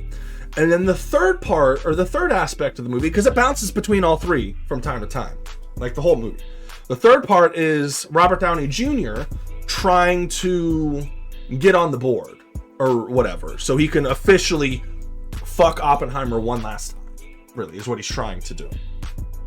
Because regardless of how we feel, I believe his name is Strauss, Robert Downey Jr. does believe it's Oppenheimer's fault. That it's all Oppenheimer's fault. Whether or not we believe that, and The movie never actually specifically says Oppenheimer was not a communist. They never actually specifically say that. They say there is a mole. There is a mole that was leaking information to the Russians. But it does not ever definitively say Oppenheimer was not a communist. And I actually find that part actually quite interesting. I do. I do find that part quite interesting. Get situated here. I'm actually really surprised how intrigued I was by the film. I'm actually, like, not even kidding. Like, a lot of people said it's the most boring thing ever. I actually really enjoyed Oppenheimer. It did feel long at points, but I was actually really surprised by how much I enjoyed Oppenheimer and the race for the nuclear head start, per se, right? And because, I mean, that's what the movie's about. We're gonna have to talk about it because Hitler thought the nuclear bombs was Jew science. He did not want to do anything with it. He didn't want no part of it. So that gave them a head start. So you have Oppenheimer, who is in fact a Jew, and which I think that's something that's really well done. And I wish they would have spent a little bit more time. I mean, it's already a 3-hour movie. But you have to, it's like called into question, like, what kind of person wants to make an atomic bomb? Someone that wants to take out Hitler. Someone that has the ability to make the bomb, that is Jewish, that wants the regime to fall. You got me, right? You got me. So when it comes down to brass tacks and the Germans are defeated and they still have this bomb waiting in the wings, I feel like they could have talked about it a little bit more, because he says just because we make the bomb, we don't get to decide how this bomb is used. And then it's used on Japan, because Japan's still going, evidently. I feel like they could have done a little bit more with that. I don't know. Like I said, it's already a really long movie. The biggest problem with Oppenheimer, because he had me captivated. He had me pretty well captivated the whole time. There are two moments that I think the worst moment and one of the best moments in the whole film, right? The worst moment, unfortunately, which is why this movie is kind of farther down on the list, it's all about the fucking A-bomb. I mean, it's all about Oppenheimer, but it's all about the fucking A-bomb, right? It's all about that explosion. Them, because they don't know. The whole point of one of the things that they come up with is there's a chance that when we set this bomb off, it destroys the entire world. I can't remember the way they phrase it, but basically, when we set this bomb off, we could destroy the entire planet. Right? And so when they do finally let it off, the explosion is so fucking mid. It's so mid. I'm like, what? What? Of all the moments in this movie that you needed to fucking nail, what a rush, man.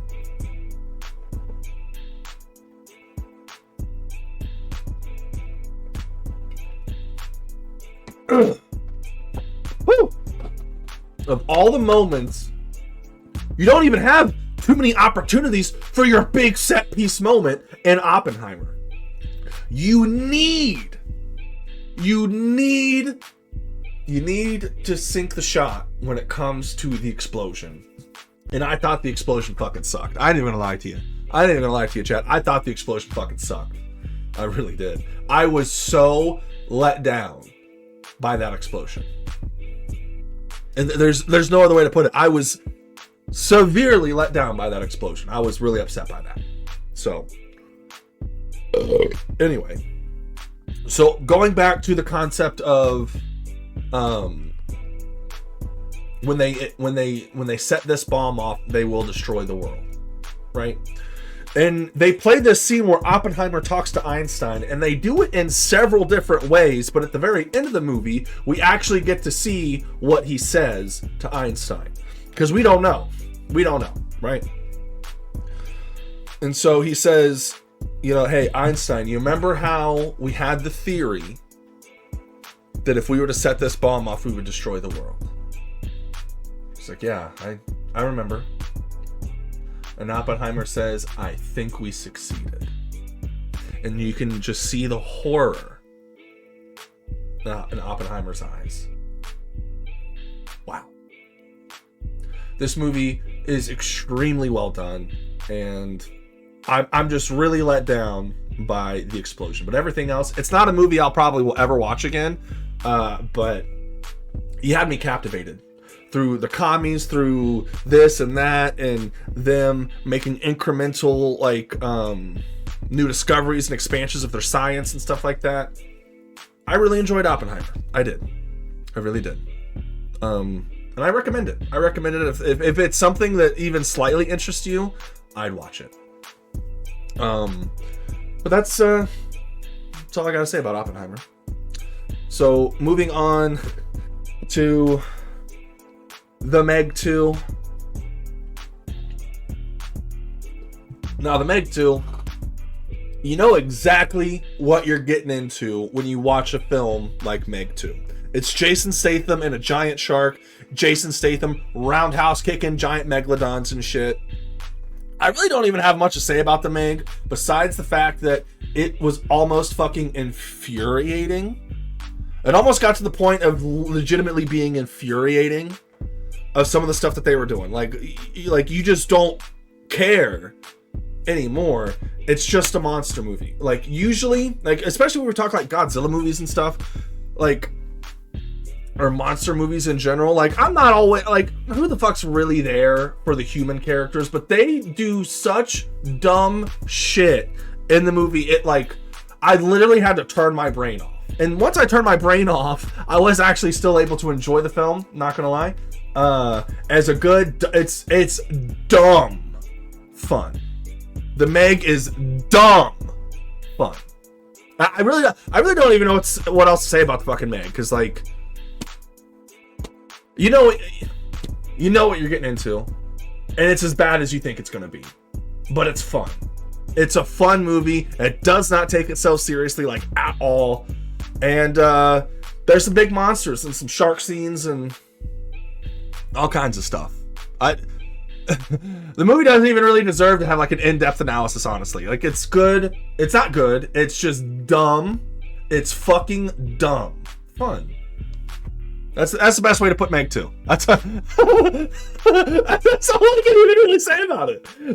Meg 2 is a movie I wouldn't care to spoil on stream, because there's just so nothingness to it. Honestly. But anyway, that's all I have to say about the Meg 2. We're spending all these time on these movies, and then Meg 2, I'm like, fuck that movie, dude. Alright, so yeah. Good, dumb fun. Let me get into some kind of spoilers. I don't even remember this movie that well enough. I just know that there's some good monster scenes. Some good monster scenes. If you want a monster movie, you're going to get a monster movie, and that's it. That's all I have to say about the Meg. I don't really want to shit on it, because I still was able to enjoy it and have a fun time with it. But, you know. Anywho, sir. Moving on to The Last Voyage of the Demeter.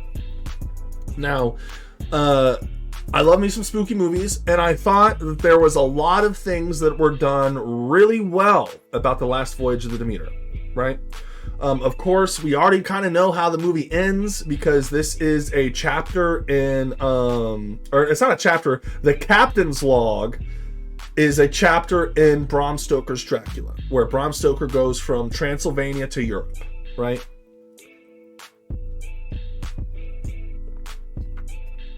And in Bram Stoker's novel, when the Demeter shows up, there ain't nobody on board except Dracula. So we kind of already know where we're going to end up before the movie even starts, and they know that too. That's how the movie starts. Spoilers for this movie, kind of. You have you have the ship showing up. They find the captain's log, which, you know, so far so good, and then they show you have, what's the guy's name? David Desmalchin, who's the first hand. You have the guy from Game of Thrones, and he's done a bunch of other stuff too, as the captain. And the captain has his grandson there, or his nephew, or some shit. I can't remember who the little boy is, or how he's related to whoever. And then you have Heath from Walking Dead. What the fuck is this guy's name? I'm just gonna call him Heath. So, what I did not expect is the commentary on race, because Heath, while he's an astronomer and he's a fucking doctor and he's a very intelligent, well-educated man, but could not get a job in Europe. So he goes to Transylvania or wherever the fuck they start the movie at, because he gets the job, and then he gets there and they're like, actually, we're not cool with this either.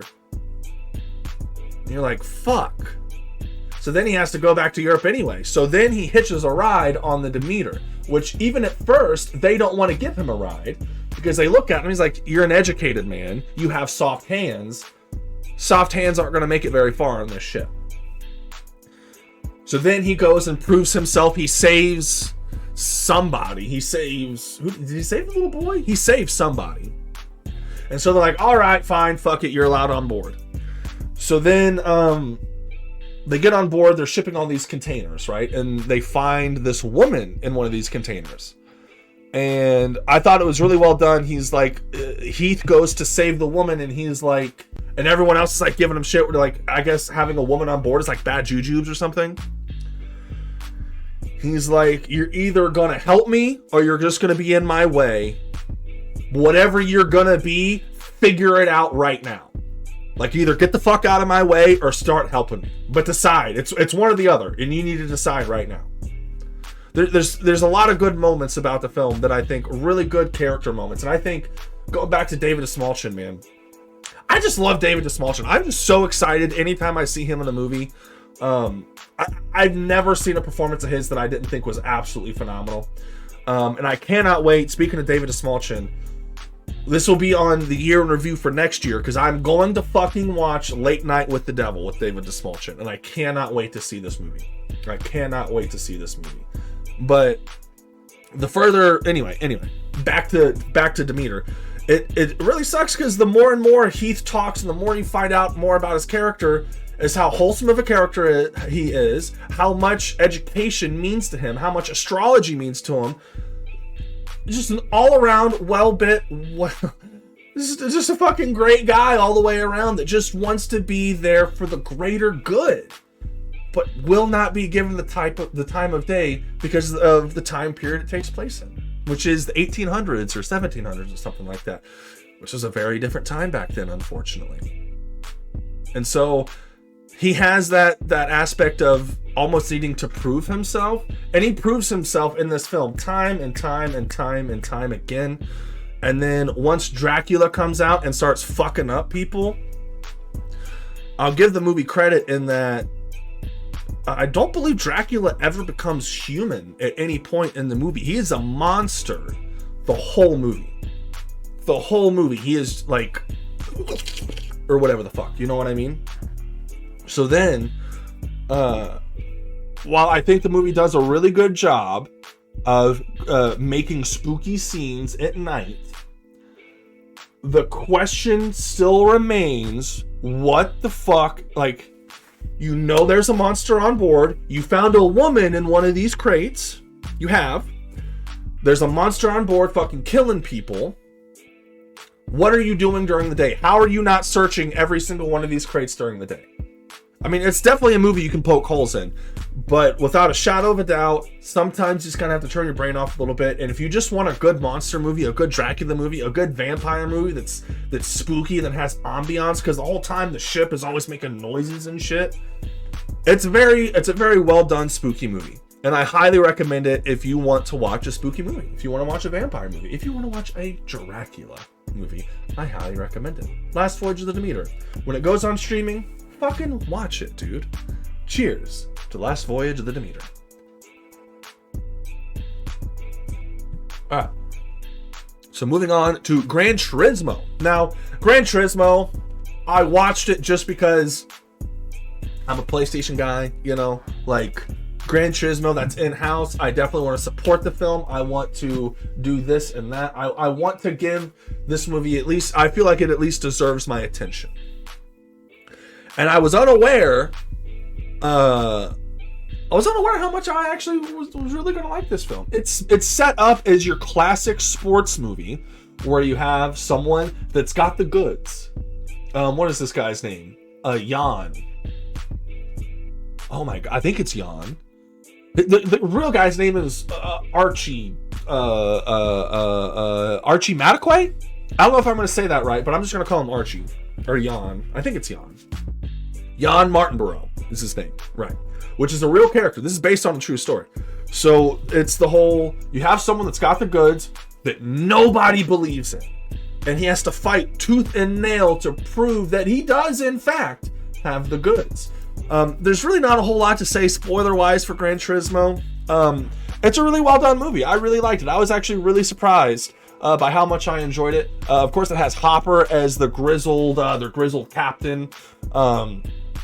You have Orlando Bloom as kind of like the seedy money man, because this whole idea was actually Orlando Bloom's in the film. And then he did it with Nissan, right? So I don't know. It's kind of, I mean, there are definitely surprises in it, but it's kind of cut and dry. Kind of a cut and dry kind of sports type of movie, but still a really good one in that aspect. I did really enjoy Gran Turismo. I did think it was a little long.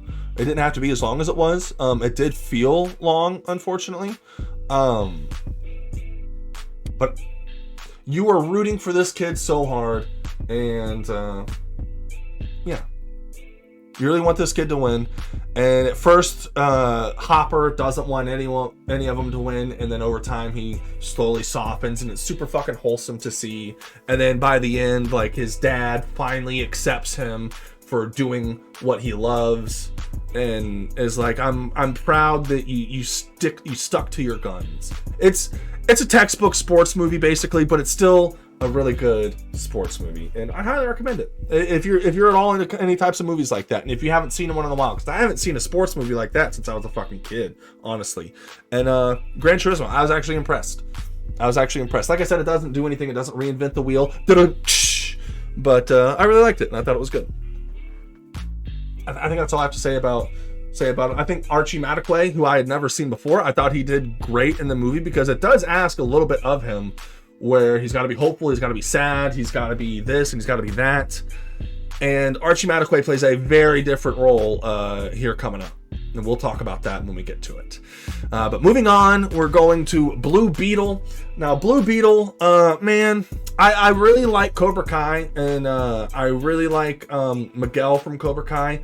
I don't know how to say. I think it's Cholo Martiduena or something. I'm just going to call him Miguel, if that's okay, because I don't remember.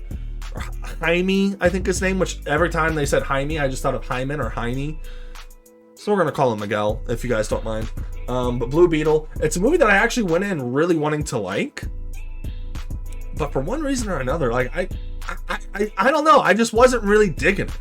I will give the movie credit, though. It gets a lot darker. You have when Miguel first gets the Blue Beetle and first transforms, that scene is fucking terrifying. Like genuinely, I'm like, Jesus Christ, man, like, what the fuck? That scene is genuinely fucking, like, unsettling. It's genuinely unsettling.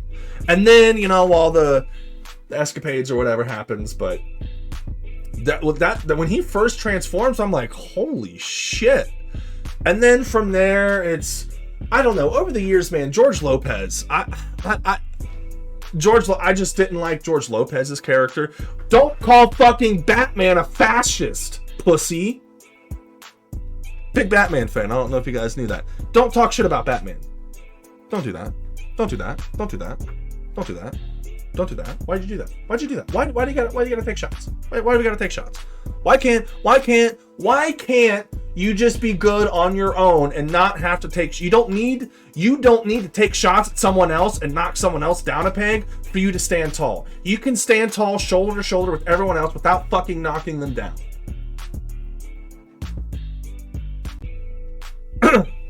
Anyway, but yeah, George Lopez, I mean, I've talked about, you know, actors and stuff that have done really shitty things, and I was still able to enjoy the performance. For some reason, George Lopez, it's really tough for me.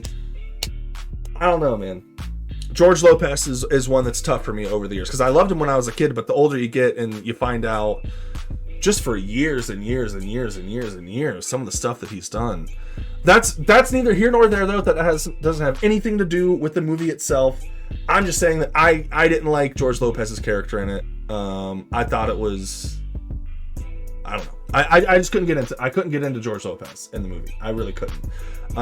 So yeah, the initial transformation, really dark, and then later on in the movie, his fucking dad dies of a heart attack. Which, granted, I know that's kind of like a Disney trope or whatever, that one of the parents has got to die. It was done really well. Not really well. It was done really sad-like and shit. You know, I was impressed by how much I was like, jeez. You know, Blue Beetle, I mean, it wasn't terrible, it wasn't bad or anything like that, but I guess my own expectations could have faltered the film a little bit, because I did expect it. I'm like, well, you know, dudes in Cobra Kai, the fight scenes are going to be really good, it's going to be this, it's going to be that, it's going to be good, and it was okay. It was okay. I didn't hate it or anything like that, and if they do make a sequel, I will definitely go see the sequel, but unfortunately, I don't think they'll do that. I was hoping for more, unfortunately. But I still thought it was good. I still think Miguel in the movie did a fucking phenomenal job. I think the movie does ask a lot of him, and I think he did well in everything that he needed to do. I thought Miguel was fucking great. His sister, I thought, also did fucking great. His little sister, she was hilarious throughout the whole fucking movie. She had me fucking rolling, right? But Susan Sarandon was fine as a bad guy. One of the things I hated is her lackey's name was Carapax or something. I'm just like, I don't know. I thought that was a little silly. But, you know. But don't forget the ending of the movie, because we are going into spoilers. He fucking drags Susan Sarandon through fire. And they both die. And even then, I'm like, holy shit, just shoot her or something. Just take her out. Drags her through fire, and she's like, ah! You know, just fucking burning alive. Like it's fucking Punisher. Like when Punisher did that to John Travolta, it was the Punisher. It was a rated R film. And you're like, damn, that even in the Punisher, you're like, dude, that's fucked up. And they do it in Blue Beetle. And you're like, sheesh. Anyway, actually all I gotta say about Blue Beetle, I'd like to see the character come back. I really do. But who knows what's going on with DCEU at this point. But let's move on to Resident Evil Death Island. Now, I have two fundamental problems with Resident Evil Death Island. But we'll get to those at the end, because I want to say how much I fucking love this movie. I think it is the best. Ooh, Degeneration might still be my favorite, but I think since then, this is the best CG outing for Resident Evil. It is just fan service. It's things that you've wanted to see, or things that you've wanted to see referenced or talked about or mentioned in the series since fucking forever. You have Jill Valentine, you have Chris, you have Leon, you have Jill, Chris, Claire, Leon, and Rebecca, right? A lot of characters in the movie. Rebecca doesn't get to do a whole lot. That's fine.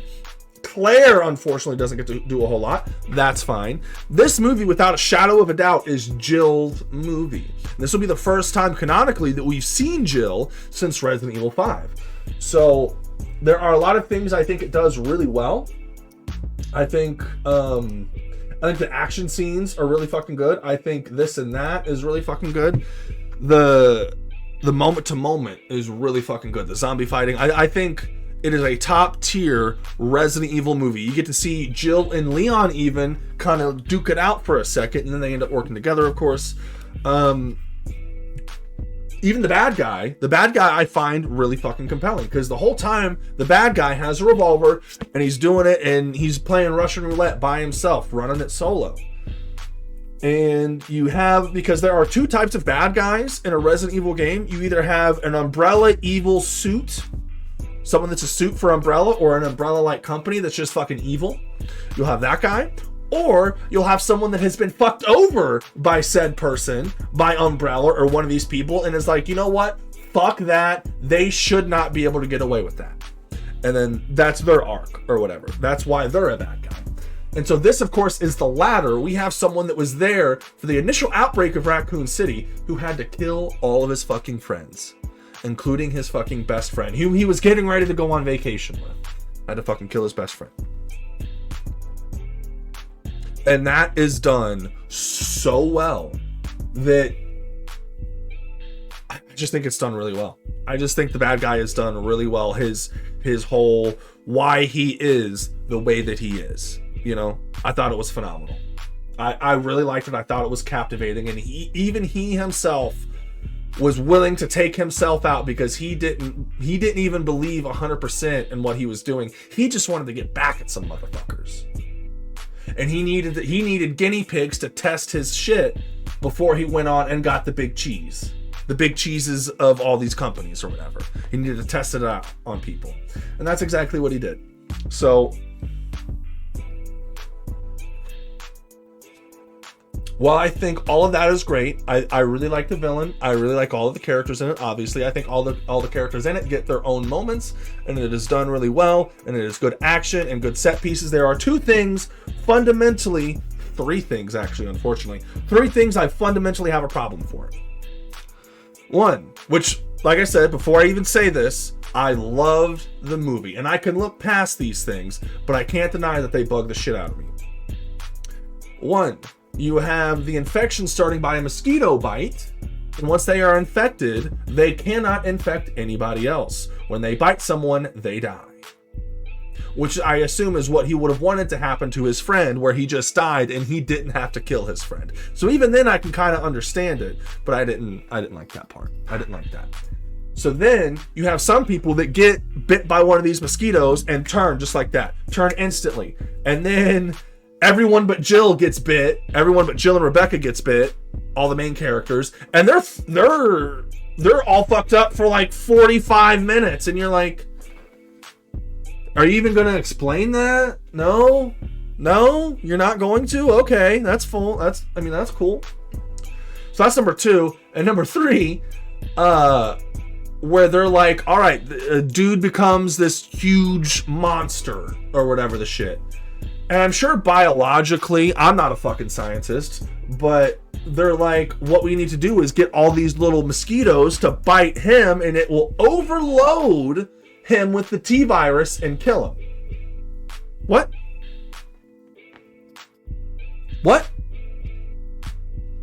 At what point, at any point in Resident Evil, has there been too much of a virus that it didn't just make a bigger monster?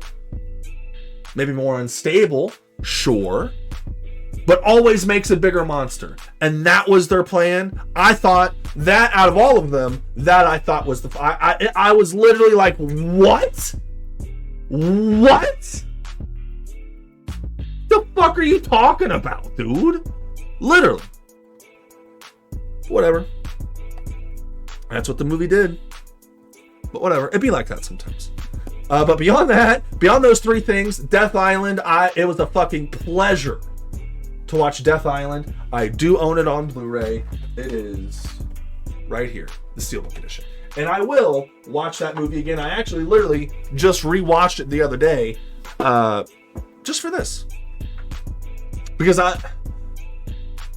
yeah, so many things are so well done in the film that even though those three things do bug the shit out of me, there's enough good in the rest of the film for that to not even matter.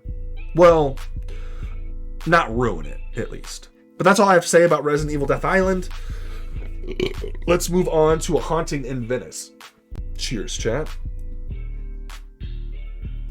Now, when it comes to spoilers, and I've said I'm going to talk about spoilers for all these. I do not want to talk about spoilers for A Haunting in Venice. It is a literal whodunit.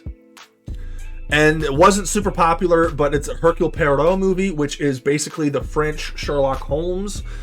And all I have to say is if you want a good whodunit film, this is the third in the franchise that Kenneth Branagh has done. He did Murder on the Orient Express, Death on the Nile, and now A Haunting in Venice. And it was released around Halloween, I believe. I can't remember. It was a really well done, because all the other movies are whodunits, right? And so there's tension and suspense, but this one is actually fucking spooky as well. And I'll give the movie credit for that. It was genuinely unsettling sometimes. And the whole, he's just trying to get down. There's a murder that happens and he is trying to get down to the bottom of it. And I think it is fucking phenomenal. I love every one of those movies.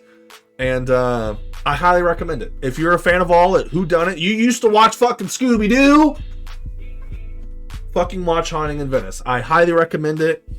I don't actually own it on Blu-ray, but I will. One day I will. That's all I really want to say about Haunting in Venice, because everyone in the movie does great, and you're because in the film, because it's a whodunit, you're like really, like really paying attention to these people and their mannerisms and what they say and how they say it and what they're doing and why they're doing what they're doing and this and that. Haunting in Venice knocks it out of the park. I love me a good whodunit, and it fucking knocks it out of the park. That's all I have to say about Haunting in Venice. Okay. Moving on to Saw X. Now, there are a lot of good things, not a lot, but there are good things and bad things about Saw X, okay? The good thing, Saw returns to form. We get to see Jigsaw come back. We get to see some... The traps in this are still just as fucked up as ever, but this is, of course, a prequel. And the biggest blunder of all of this movie is while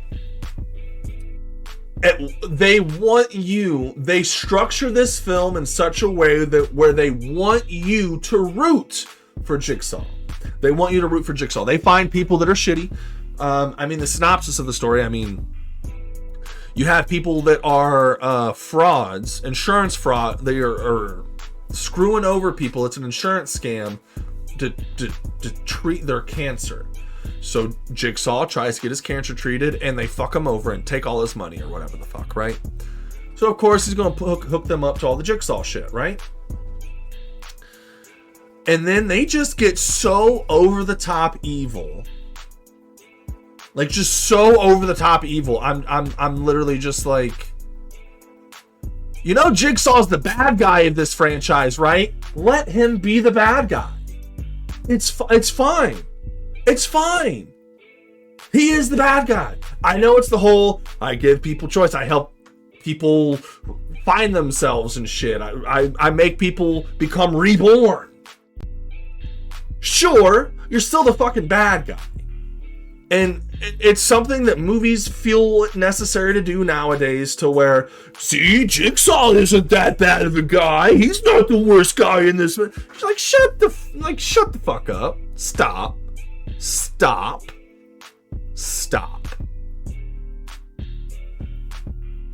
Beyond that, it's a really good Saw. It's not a really good Saw movie. I think it's, some people are like, oh, it's the greatest Saw movie ever.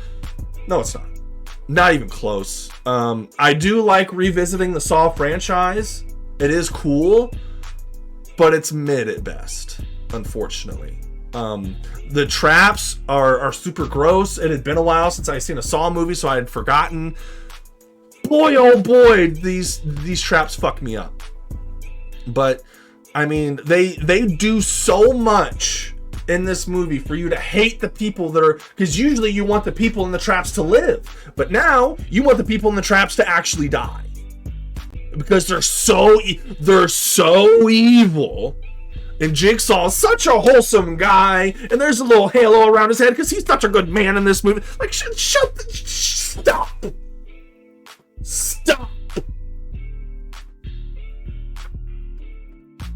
Anyway, if you want to see a Saw movie, it's a decent Saw movie.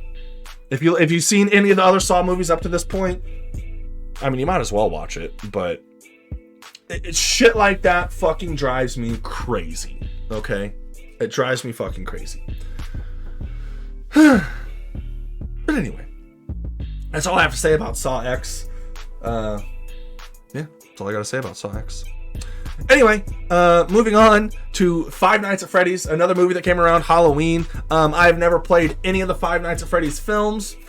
I've never played any of the Five Nights at Freddy's games, so I don't really know a whole lot. And I think the movie, while I guess there are some differences, I was able to understand what the fuck's going on at Five Nights at Freddy's, because I never really understood it, and I think the movie does a really good job for a newbie to introduce me to not only the concept but the world of it, right? And it's a lot more psychological than I thought, because I thought it was just going to be the animatronics, but they do this thing to where the main character, whatever the fuck his name is, the security guard, is like having these lucid dreams, and he's having these nightmares of trying to find his brother, which I don't know if they actually ever specifically say that it was the main bad guy that killed his brother. I don't know if they ever actually specifically say that, but I think they do. I think that's what's alluded to, but I don't, maybe they actually say it that it was him that killed him. I can't remember. But the problem is, while I did enjoy some of it, I just thought it was okay. Don't get me wrong, you have one scene where the animatronics are killing a bunch of people. That was done really well, and the animatronics themselves are really creepy. I just think, I don't know, I liked it, I enjoyed it, but like I said, I was mainly in there, like, what I enjoyed was them explaining what the fuck is going on, because I never got it. And like I said, I do think there are genuine moments of tension. I think it does what a spooky movie should. I don't think it would have been better, because there are some people like, oh, it's PG-13. I don't think it would have been better if it was rated R. I think you need more kills. I really do. Like I said, there are genuinely unsettling parts to this movie. Spoilers, Matthew Lillard is the bad guy, which I hate to see. I mean, he does a great bad guy, but I love Matthew Lillard, man. I want him to be the good guy, you know? I want him to be the good guy, man. I don't know. But Five Nights at Freddy's, you have a lot of cameos in the movie. And you have Matt Pat, who is unfortunately retiring. That fucking sucks. I love me some film theory, game theory, this and that. I think he even gets to say that, but hey, that's just a theory. But Five Nights at Freddy's, they do set it up for a sequel, and I would watch the sequel. I did enjoy it enough to where I'd watch the sequel. You had me intrigued. But I thought they could have done a little bit more.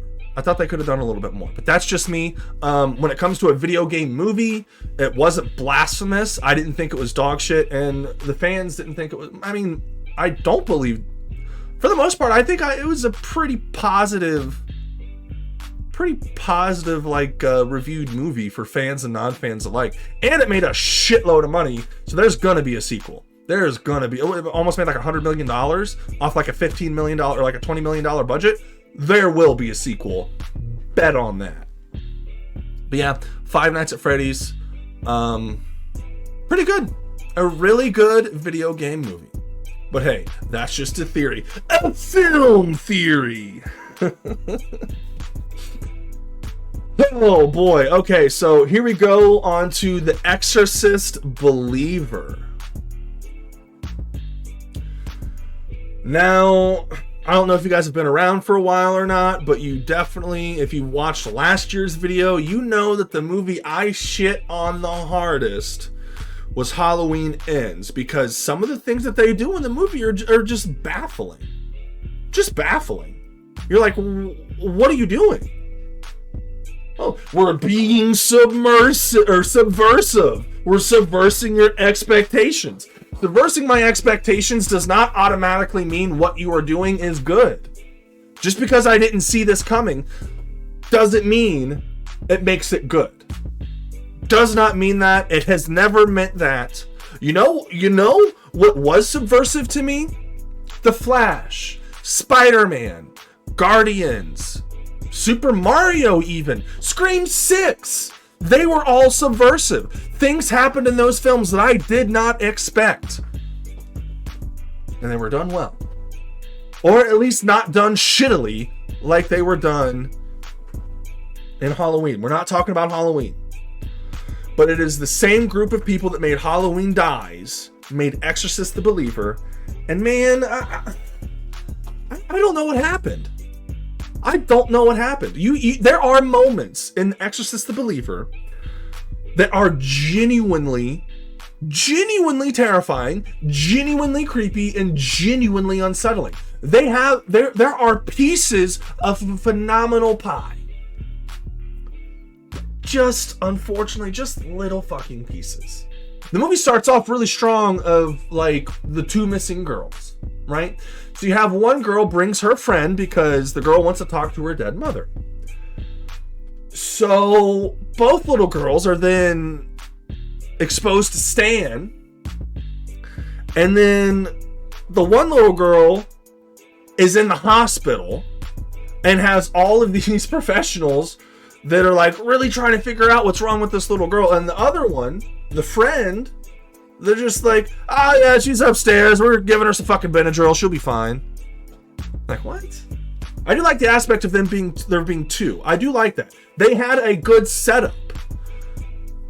But I don't even... Some of the decisions they make are just baffling. They're just baffling. All I have to fucking say about The Exorcist the Believer is I don't know what happened, because it's still David Gordon Green directing, who is a phenomenal director.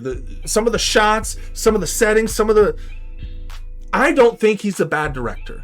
I think he just keeps getting absolutely dog shit scripts.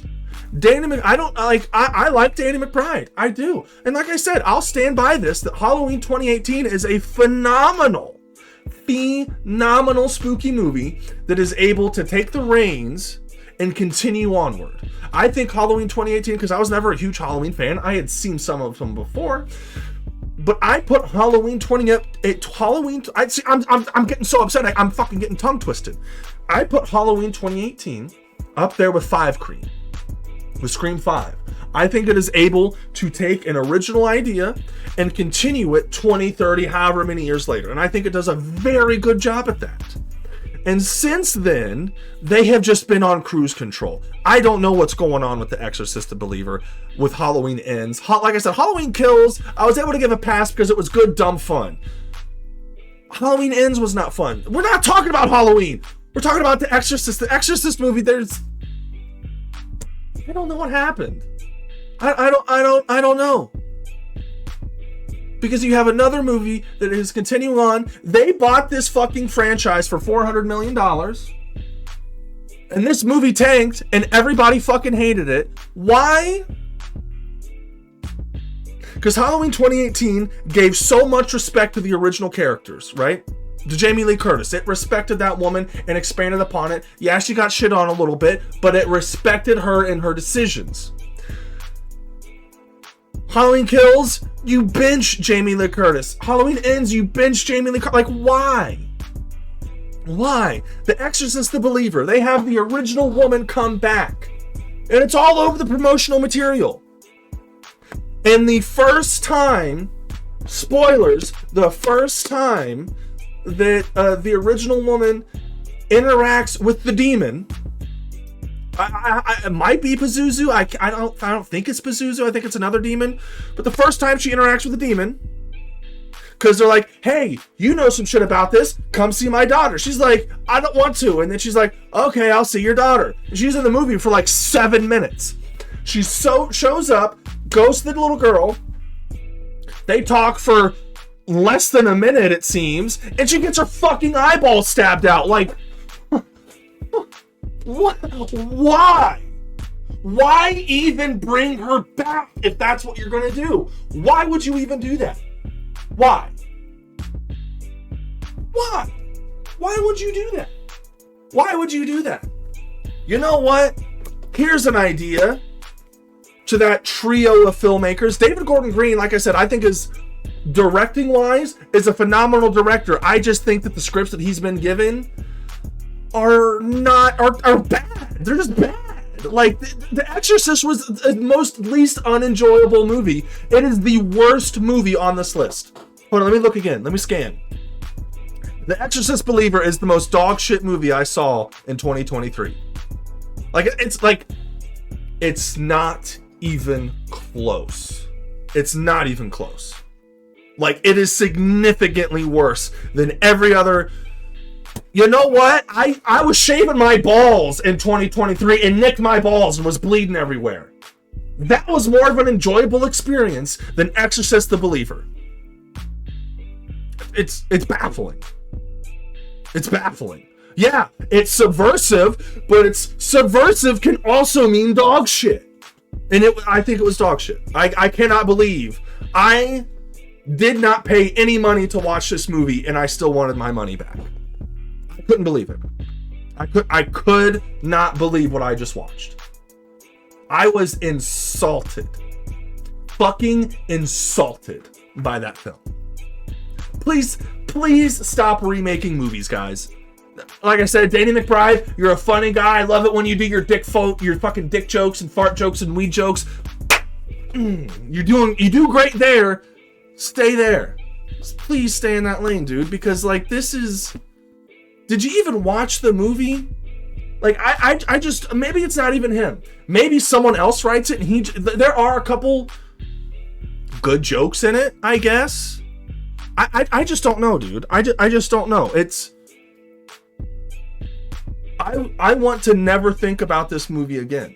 That's how bad it is. I can't. It's shocking. It's legitimately shocking. But anyway, that's neither here nor there. Exorcist, dog shit, worst movie of 2023. We'll go ahead and say it now.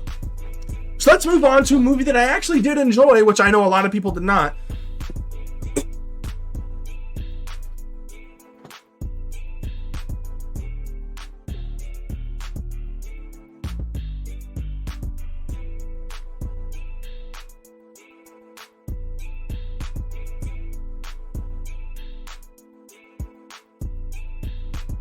I'm sorry, I can't even.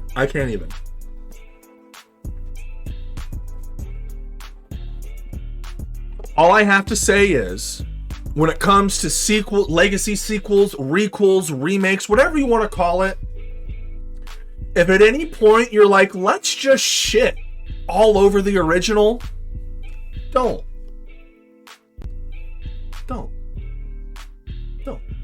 Please. Because I cannot watch another legacy sequel, requel, remake, or whatever that just shits on everything like that movie does. And like I said, there are moments of genuine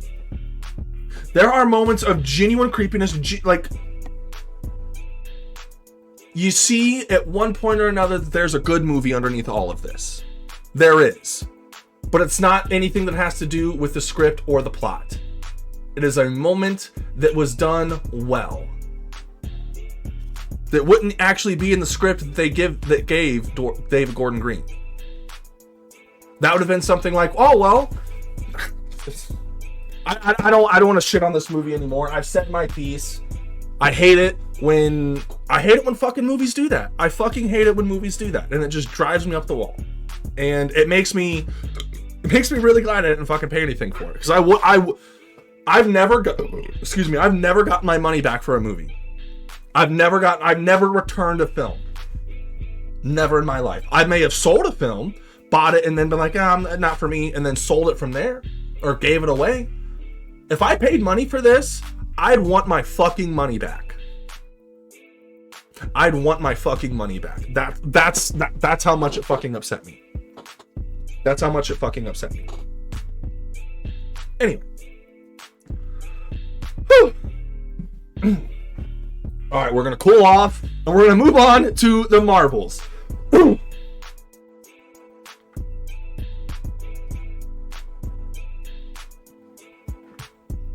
I do have to pee, though, so we better hurry this up. And marker. All right, so the Marvels. Now, the Marvels is a very divisive film. As someone who has loved Brie Larson since Scott Pilgrim vs. the World, who finds it baffling some of her PR stunts when she was first introduced to the MCU, and I do think it was kind of dumb and silly, and I can completely understand why people just do not like Brie Larson. I don't hate Brie Larson. Like, the sight of her doesn't, you know, like boil my skin, like boil my blood or anything like that. So I was actually able to really enjoy The Marvels. I actually thought it was a really fun, wholesome movie. I think that Brie Larson did a great job. I think Photon, or which they don't actually call her Photon. Photon actually might be the weakest link in it. But there's just a lot less for her to do. Brie Larson, I think, does a pretty good job because they actually, at a couple different points in the film, kind of angle Brie Larson as kind of sort of a bad guy. Because, I mean, we're gonna have to spoil this one. And Kamala Khan is just so wholesome. And Kamala Khan's great. I didn't even watch Miss Marvel, but sometimes, you know, like, something is made for a certain audience, and I don't really want to watch a high school drama anymore. Or a high school thing. Like, I'm fucking 30, you know? So I'm probably not going to watch Miss Marvel, but I think the Marvels did enough. Like, my only exposure to Kamala Khan is playing the Avengers game, and I did really enjoy the Avengers game. So I was excited when Miss Marvel initially came out, but then it's like, oh, it's a high school movie, and I'm like, oh, okay. The biggest problem that I have with the Marvels is that Kamala Khan's powers are completely different. Granted, that did not happen in that originally happened in Miss Marvel, so it's not the Marvels, the movie. It's not their fault. I do not like how they changed her powers, but if you can get beyond that, I still found the film to be quite enjoyable. It was actually really funny when they're all switching different spots and stuff, and they actually get used to it, and they actually are able to utilize that. I do think that was pretty good. Unfortunately, the villain is kind of mid. I don't even remember her name.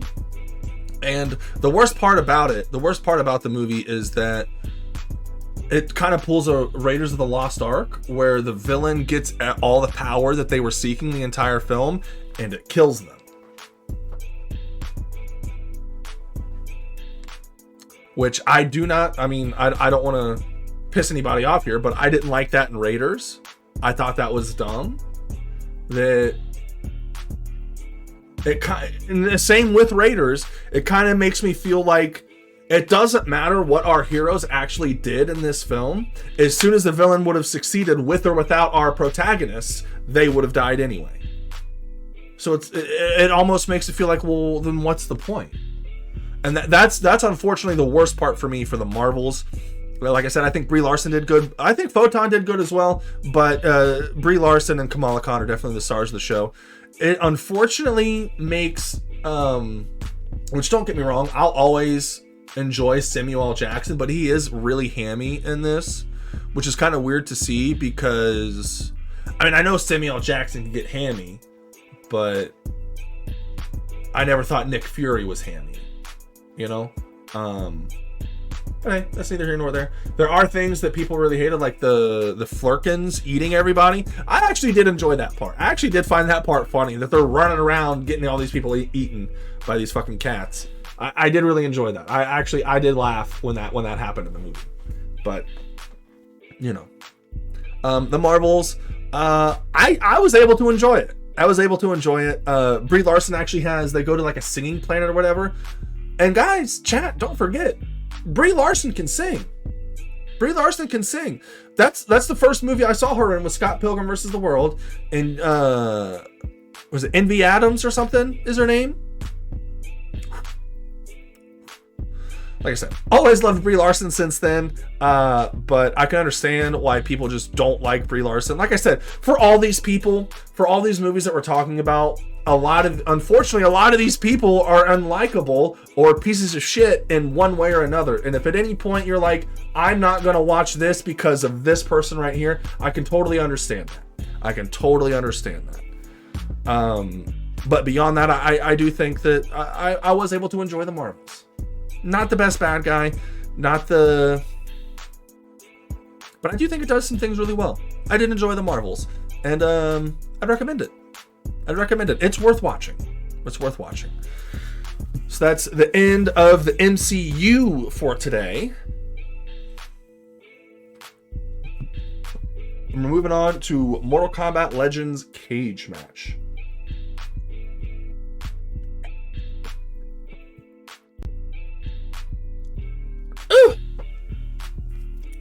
So Mortal Kombat Legends, another year, another Mortal Kombat Legends film. And I gotta say, while Snowblind is still the best in the Mortal Kombat Legends series, I do find that Cage Match is not only the funniest, because it is, of course, starring Johnny Cage. It's not only the funniest, I would say it's almost just as original. If you take out, which we're not going to spoil Snowblind here, but if you take out the ending portion of Snowblind, it's just as original and new as Snowblind.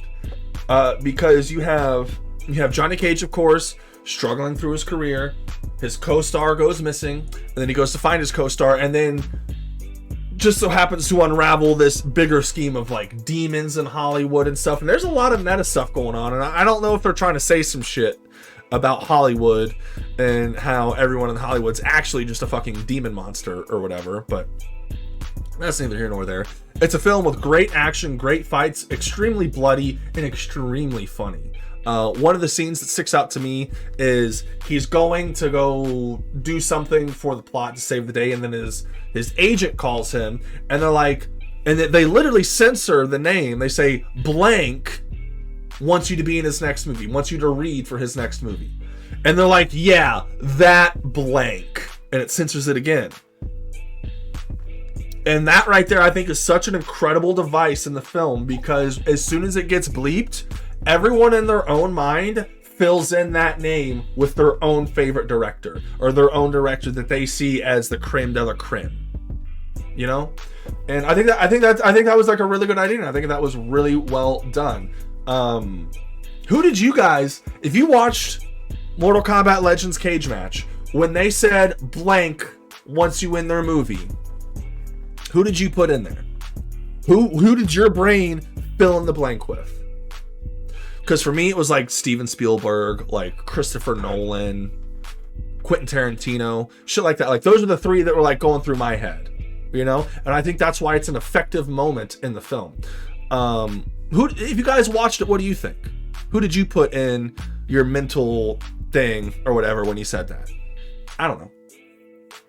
But anyway, the art style as well, it's a really beautiful film. It's a really kind of synth pop kind of art style, and it's beautiful.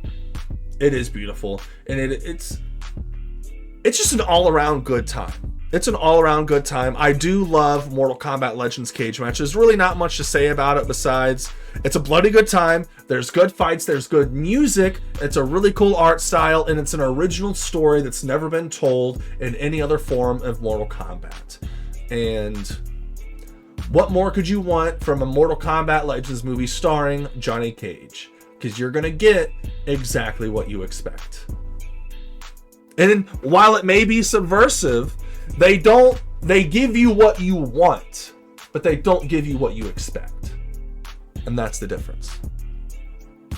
They don't give you what you expect, but they still give you what you want. Take notes. Some people should. Cheers.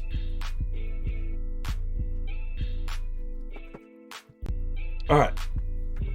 So moving on to Godzilla Minus One. Chat, we're really gonna fucking do it this time. Godzilla Minus One. Wow. I believe this marks the 27th, 28th film or something for Godzilla, which would make him the most versatile character in cinema history, because he can either be a good guy, a bad guy, he can either fight other monsters or just be a terror to society. In Godzilla Minus One, he is a terror to society. He was already a dinosaur that was still alive before any of the nuclear shit happened, right? But he was only maybe 10 feet, 20 feet tall, somewhere around there, right? And then all the nuclear shit happens, and then he gets fucking massive, right? I love that. You heard me talk about it earlier. Rarely do I give a fuck about the human characters in a Godzilla film. And this movie,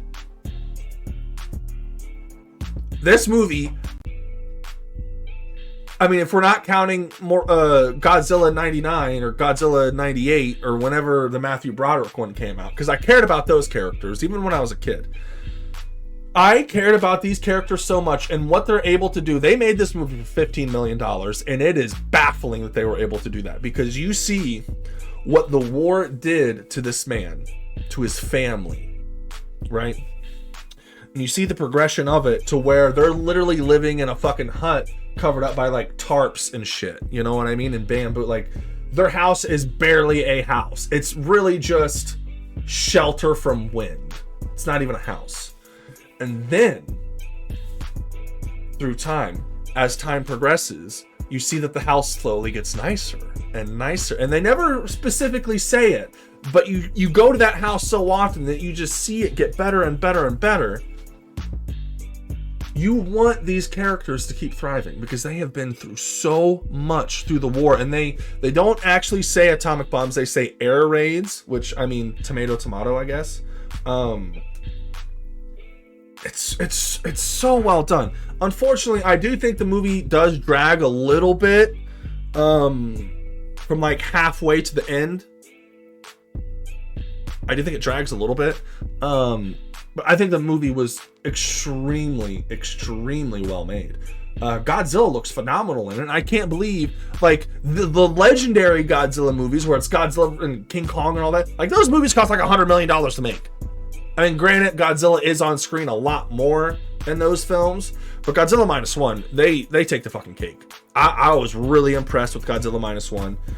So, like, Godzilla, like, he attacks, they recoup, he attacks, they recoup, and then once they start coming up with like the final plan to take out Godzilla, there's not a whole lot of Godzilla. And that's, if you want me to nitpick this fucking movie, which, I mean, you're watching me review movies, so nitpicking is kind of coming with the territory. If you want me to nitpick it, that would be my nitpick, but everything beyond that was absolutely phenomenal. And you really see what not only the war has done to this character, but Godzilla as well. Because don't forget, Godzilla was always an allegory for war, for nuclear war.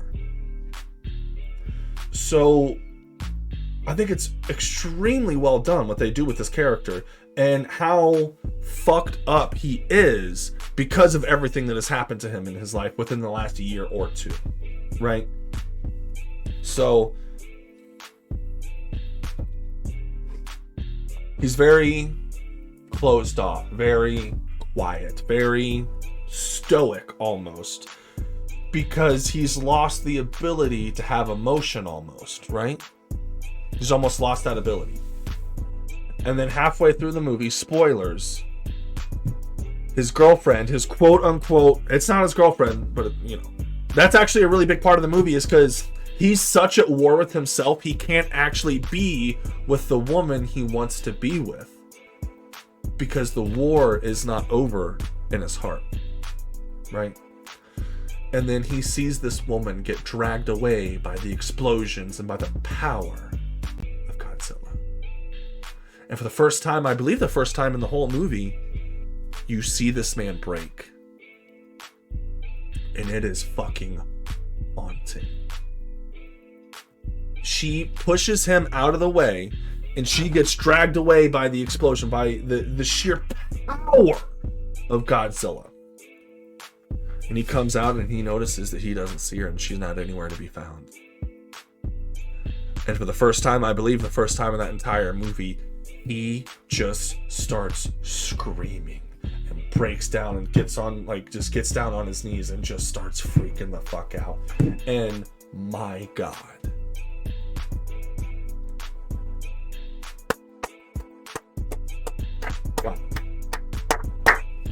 Wow. That's the difference between a Godzilla movie and a fucking Godzilla film. Beautiful. Beautiful. Unfortunately, after that, there's a lot less Godzilla because they're like, how are we gonna fucking kill Godzilla? And that's a big portion of like the latter half of the movie. But up until that point, like, phenomenal. Oh my fucking God. Phenomenal. I pardon my French, I don't usually say that, but I can't think of another film moment, another movie moment that fucking, right, just a fucking gut punch that I enjoyed, that I didn't think was undeserving or unwelcome or bullshit in any way, you got me. Movie, you fucking got me. And you got me good.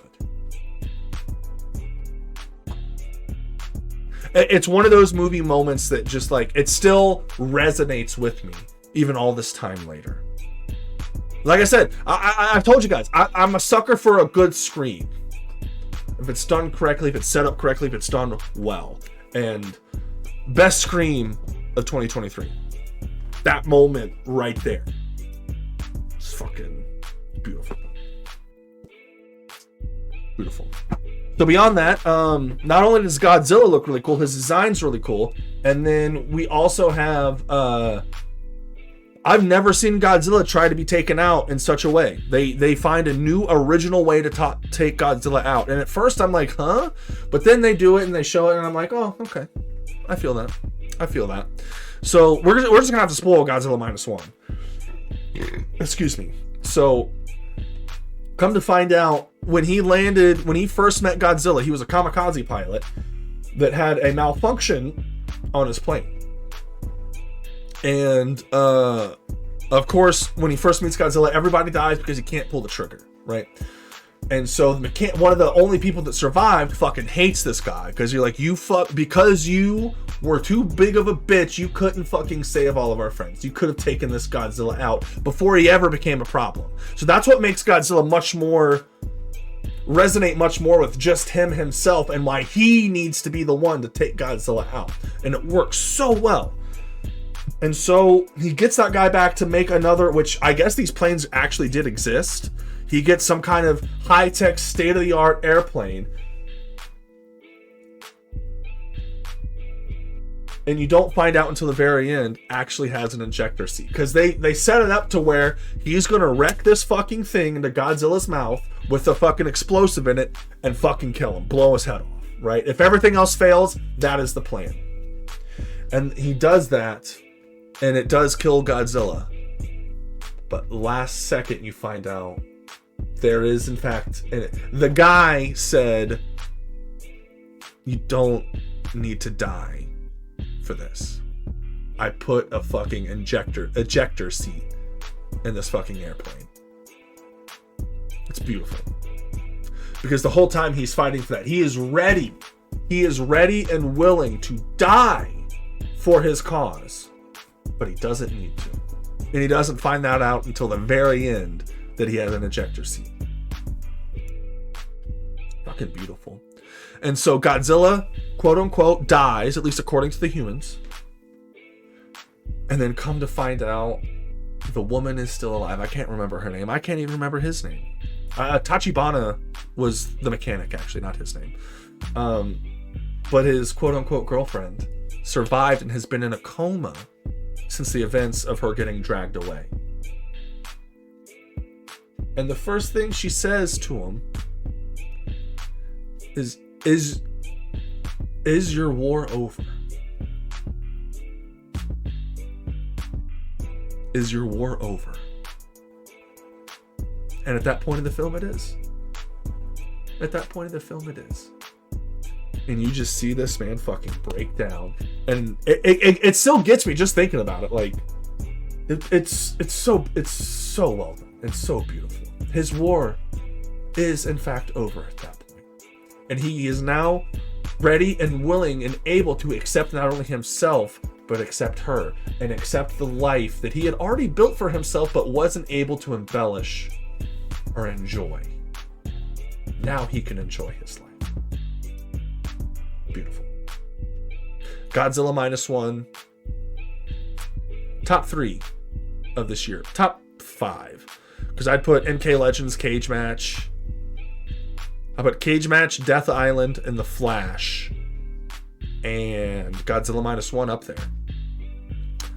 But I don't know why we're doing the whole year in review. God damn, we're 2 hours and 38 minutes into this motherfucker. I need to shut the fuck up and just keep on going. All right, so, well, hey, I'll tell you what, chat. You're getting my honest thoughts about these fucking movies. I'll tell you that. All right, so that's all I have to say about Godzilla Minus One. I have to pee. I'm just going to go pee. Fuck it. If you're making it 2.5 hours into this motherfucker, you don't care if I go pee for like a minute and a half, do you?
All right. I didn't take a pre-break. You did. And marker. All right. So Aquaman 2, the final film in the DCEU, which we may make a video. I will not promise anything. I want to be a man of my word. We never would have done this if I wasn't.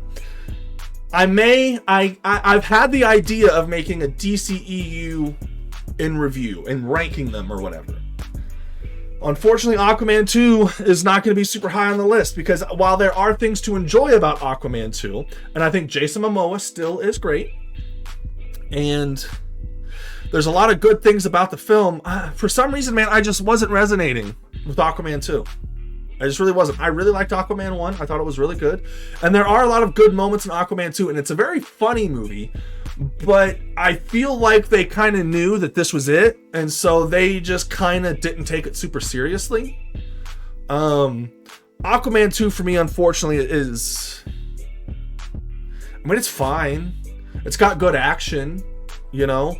I thought the best part about it was Black Manta. Abdul Mateen II. I thought he did great. I thought he was one of the best parts of the first Aquaman, and he is definitely the best part of this Aquaman as well. But it comes down to it at the very end. The whole movie he is being possessed. Hold on, I gotta take these off my ears because my ears are hurting a little bit. He is possessed by this like ancient demon or whatever the fuck, right? He's possessed by this ancient demon. And here's all I need to say about the movie right here. This is what like just takes me out of it. Is the demon or whatever the fuck finally comes back, and so Aquaman throws his trident at him, and he catches the trident, and he's like, oh okay. So he throws a second trident, and the second trident just fucking kills him. I'm just like, what? What? What? Like, okay, you say so, I guess. What the fuck? Anyway, Aquaman 2. It's wholesome at times. It's silly. It's really silly, and that's sort of my problem. It's just really silly. I don't know. I'm running out of steam here, Chad. I'm not gonna lie to you. I'm running out of steam here. Aquaman 2. I'm just rambling on. Yeah, I mean, I liked it, but it wasn't great. And I honestly wish The Flash would have been the last film in the DCEU, because at least The Flash felt like it did sort of feel like the beginning of something else, but it did feel like the end. Or The Flash was at least a love letter to the DCEU and to DC films in general, where Aquaman 2 was, well, we gotta make it, we might as well have fun while we do. That's all I have to say about Aquaman. Moving on to Saltburn. Now, Saltburn is another divisive film. And Saltburn is one of those movies that is predicated on you freaking the fuck out about it, because there are several gross out scenes.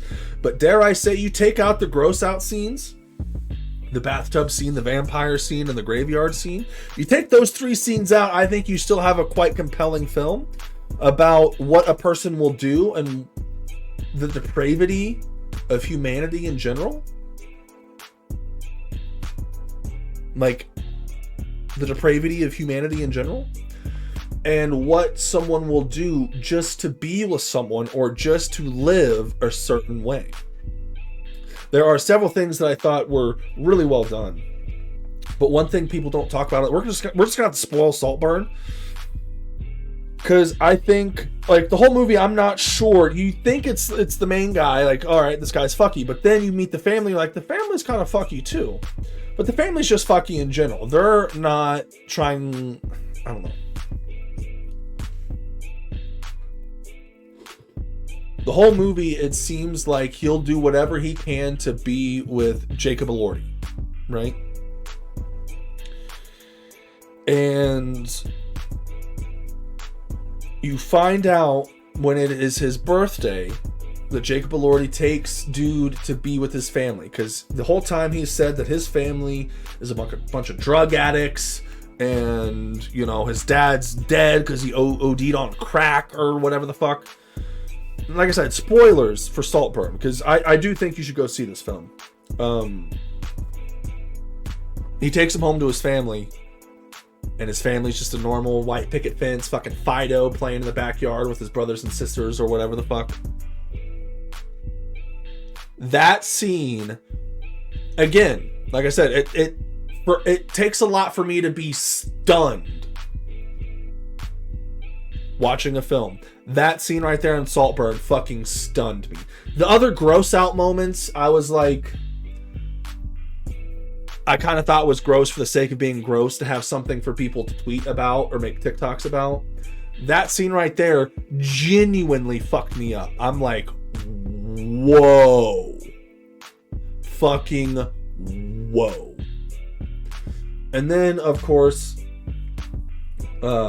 he kills pretty much everybody, because, I mean, this is what I don't like. Now, he definitely loved Jacob Elordi. And this is why the last 10 minutes kind of fucked with me a little bit. Because he was definitely, the whole movie sets up, and even the bathtub scene and the graveyard scene, which we're not going to get into, but definitely shows that he is obsessed and in love with Jacob Elordi. But then at the end of the movie, it makes it seem like he more wanted to live in the house than he wanted to be with him. I guess it was, well, if he can't be with him, he'll at least take the house, and that'll be a good consolation prize. But I don't know. I feel like it makes it, at the very end, makes it seem like it's more about the house than him being in love with Jacob Elordi. I don't know. Like I said, it's a movie that's kind of all over the place, and you don't really know what to think or how to feel.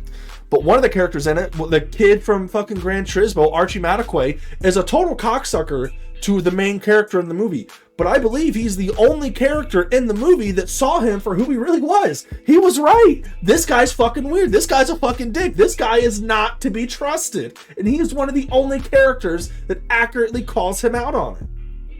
And you think he's just being a total dick the whole movie. No, he was right.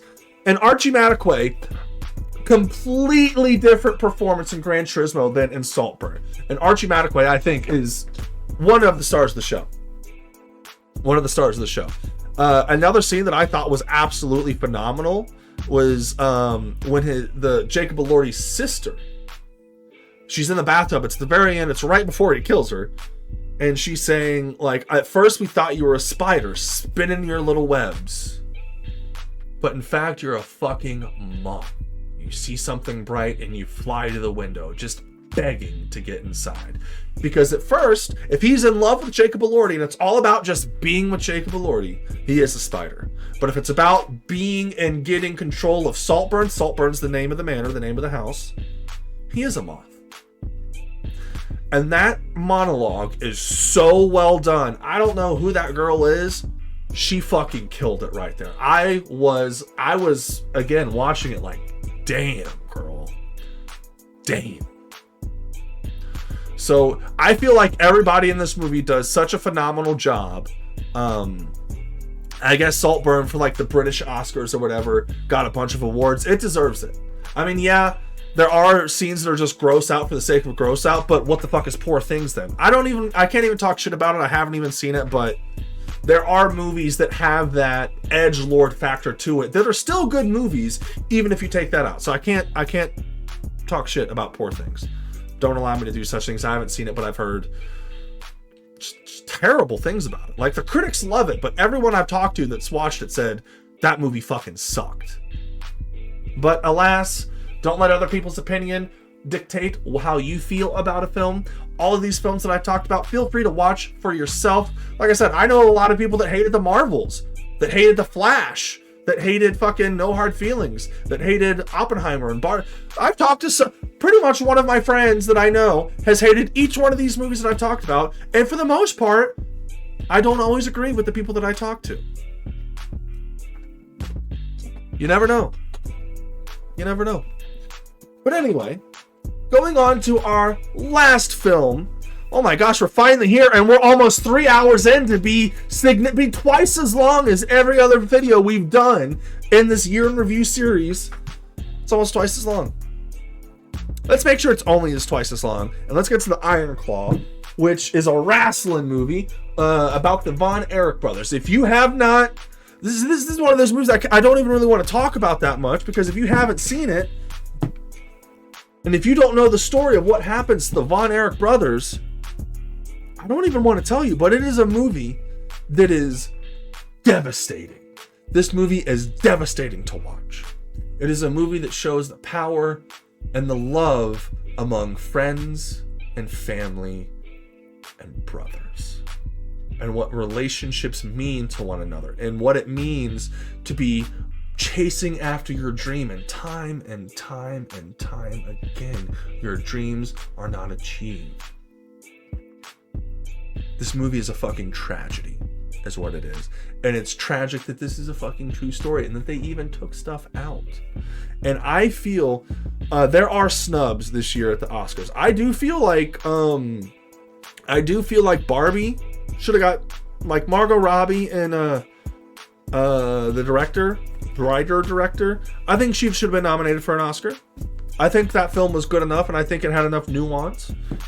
I also think fucking Zac Efron should have gotten a fucking, at least an Oscar nomination for this, because this movie, you see this man just taken down peg by peg by peg, and it is devastating to fucking watch. It is, of course, a wrestling movie. There's not as much wrestling in it as I thought, but this is another movie that several times during the film, like I said, it's for a couple, there's a lot of really good movies in 2013, or 2013, what the fuck? 2023.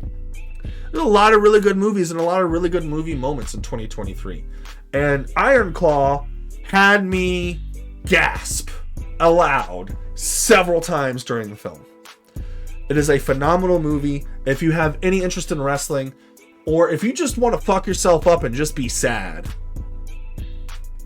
watch this movie. You know what? I have to say one spoiler, and then we're gonna wrap it up. Okay? I have one more thing to say about Iron Claw, and I'm gonna wrap it up. The whole movie, Zac Efron doesn't cry. He might get teary-eyed. The whole movie, he does not cry. And it's just spoilers. Spoilers. I won't tell details or anything like that, but I gotta say this part. At the end of the movie, he's watching his two little boys play. And he's crying. Not just crying, but like bawling. And you're kind of waiting for it. The film kind of sets it up like you're waiting. Just like in Godzilla Minus One, you're like, when will this man officially break? And he's watching his boys play. And he's bawling. He's bawling his fucking eyes out. And his two little boys walk over to him, and you just see the shame, like I'm a man. I should not let my little boys see me crying like this. And they ask him, what's wrong?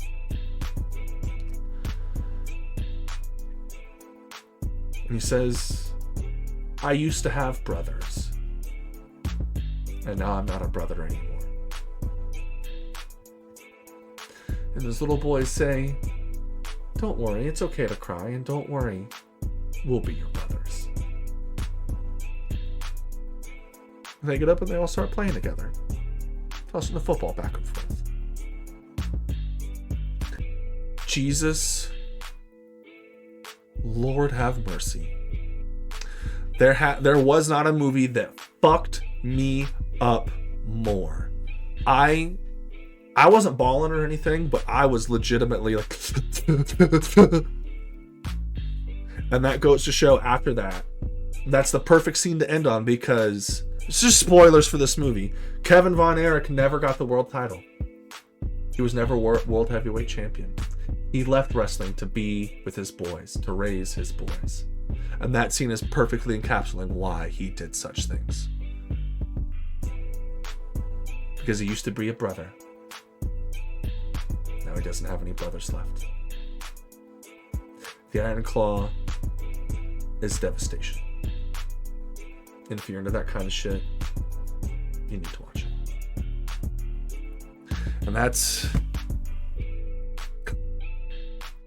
2 hours and 54 minutes and 33 seconds later. That is the year in review for 2023. Holy shit, this is the 5th time I've recorded this. Am I fucking muted? I'm not muted. Holy fuck, I got scared for a second. If we got all the way through this and we were muted, I'd just ended it. But top 5 movies of the year, or the best movies of the year, in my personal opinion. Evil Dead Rise is up there. The Flash is up there. Death Island, Resident Evil Death Island is up there. Mortal Kombat Legends Cage Match. Godzilla Minus One. The Iron Claw. Those are the best movies of 2023, in my personal opinion. The worst movie, I can't even say movies, because there was no other film that I really did not enjoy. Every other film on here besides The Exorcist Believer, I found several moments. I was still able to really enjoy the movie for the most part. But Exorcist Believers, this is dog shit movie. It's dog shit movie, unfortunately. Which, hey, they were actually able to make a movie. I've never made a movie. I know nothing of making movies. I know nothing of making films. I know nothing of script writing or anything like that. They made a way better movie than I could ever hope to make. But boy, oh boy, I'd almost have to say The Flash and Godzilla are my 2 favorites. And Exorcist is the worst. Yeah, I'd have to say that.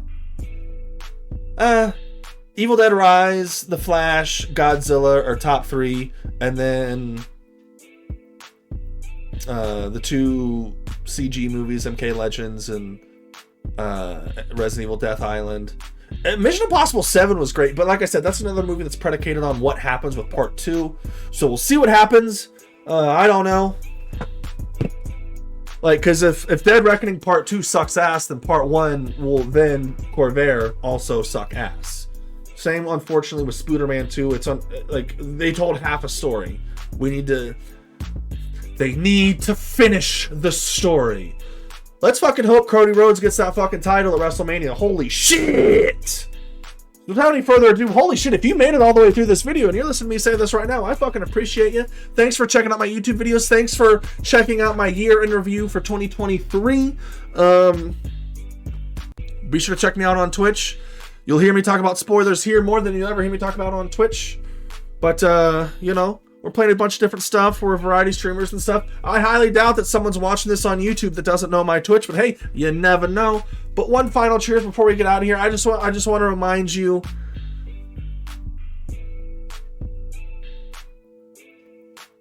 I don't know. I don't even know what to say. I'm kind of scatterbrained at this point. We've been talking for 3 hours straight about films. And all I have to say is, if you're making it to this point, I really appreciate you. Cheers, chat. Much love.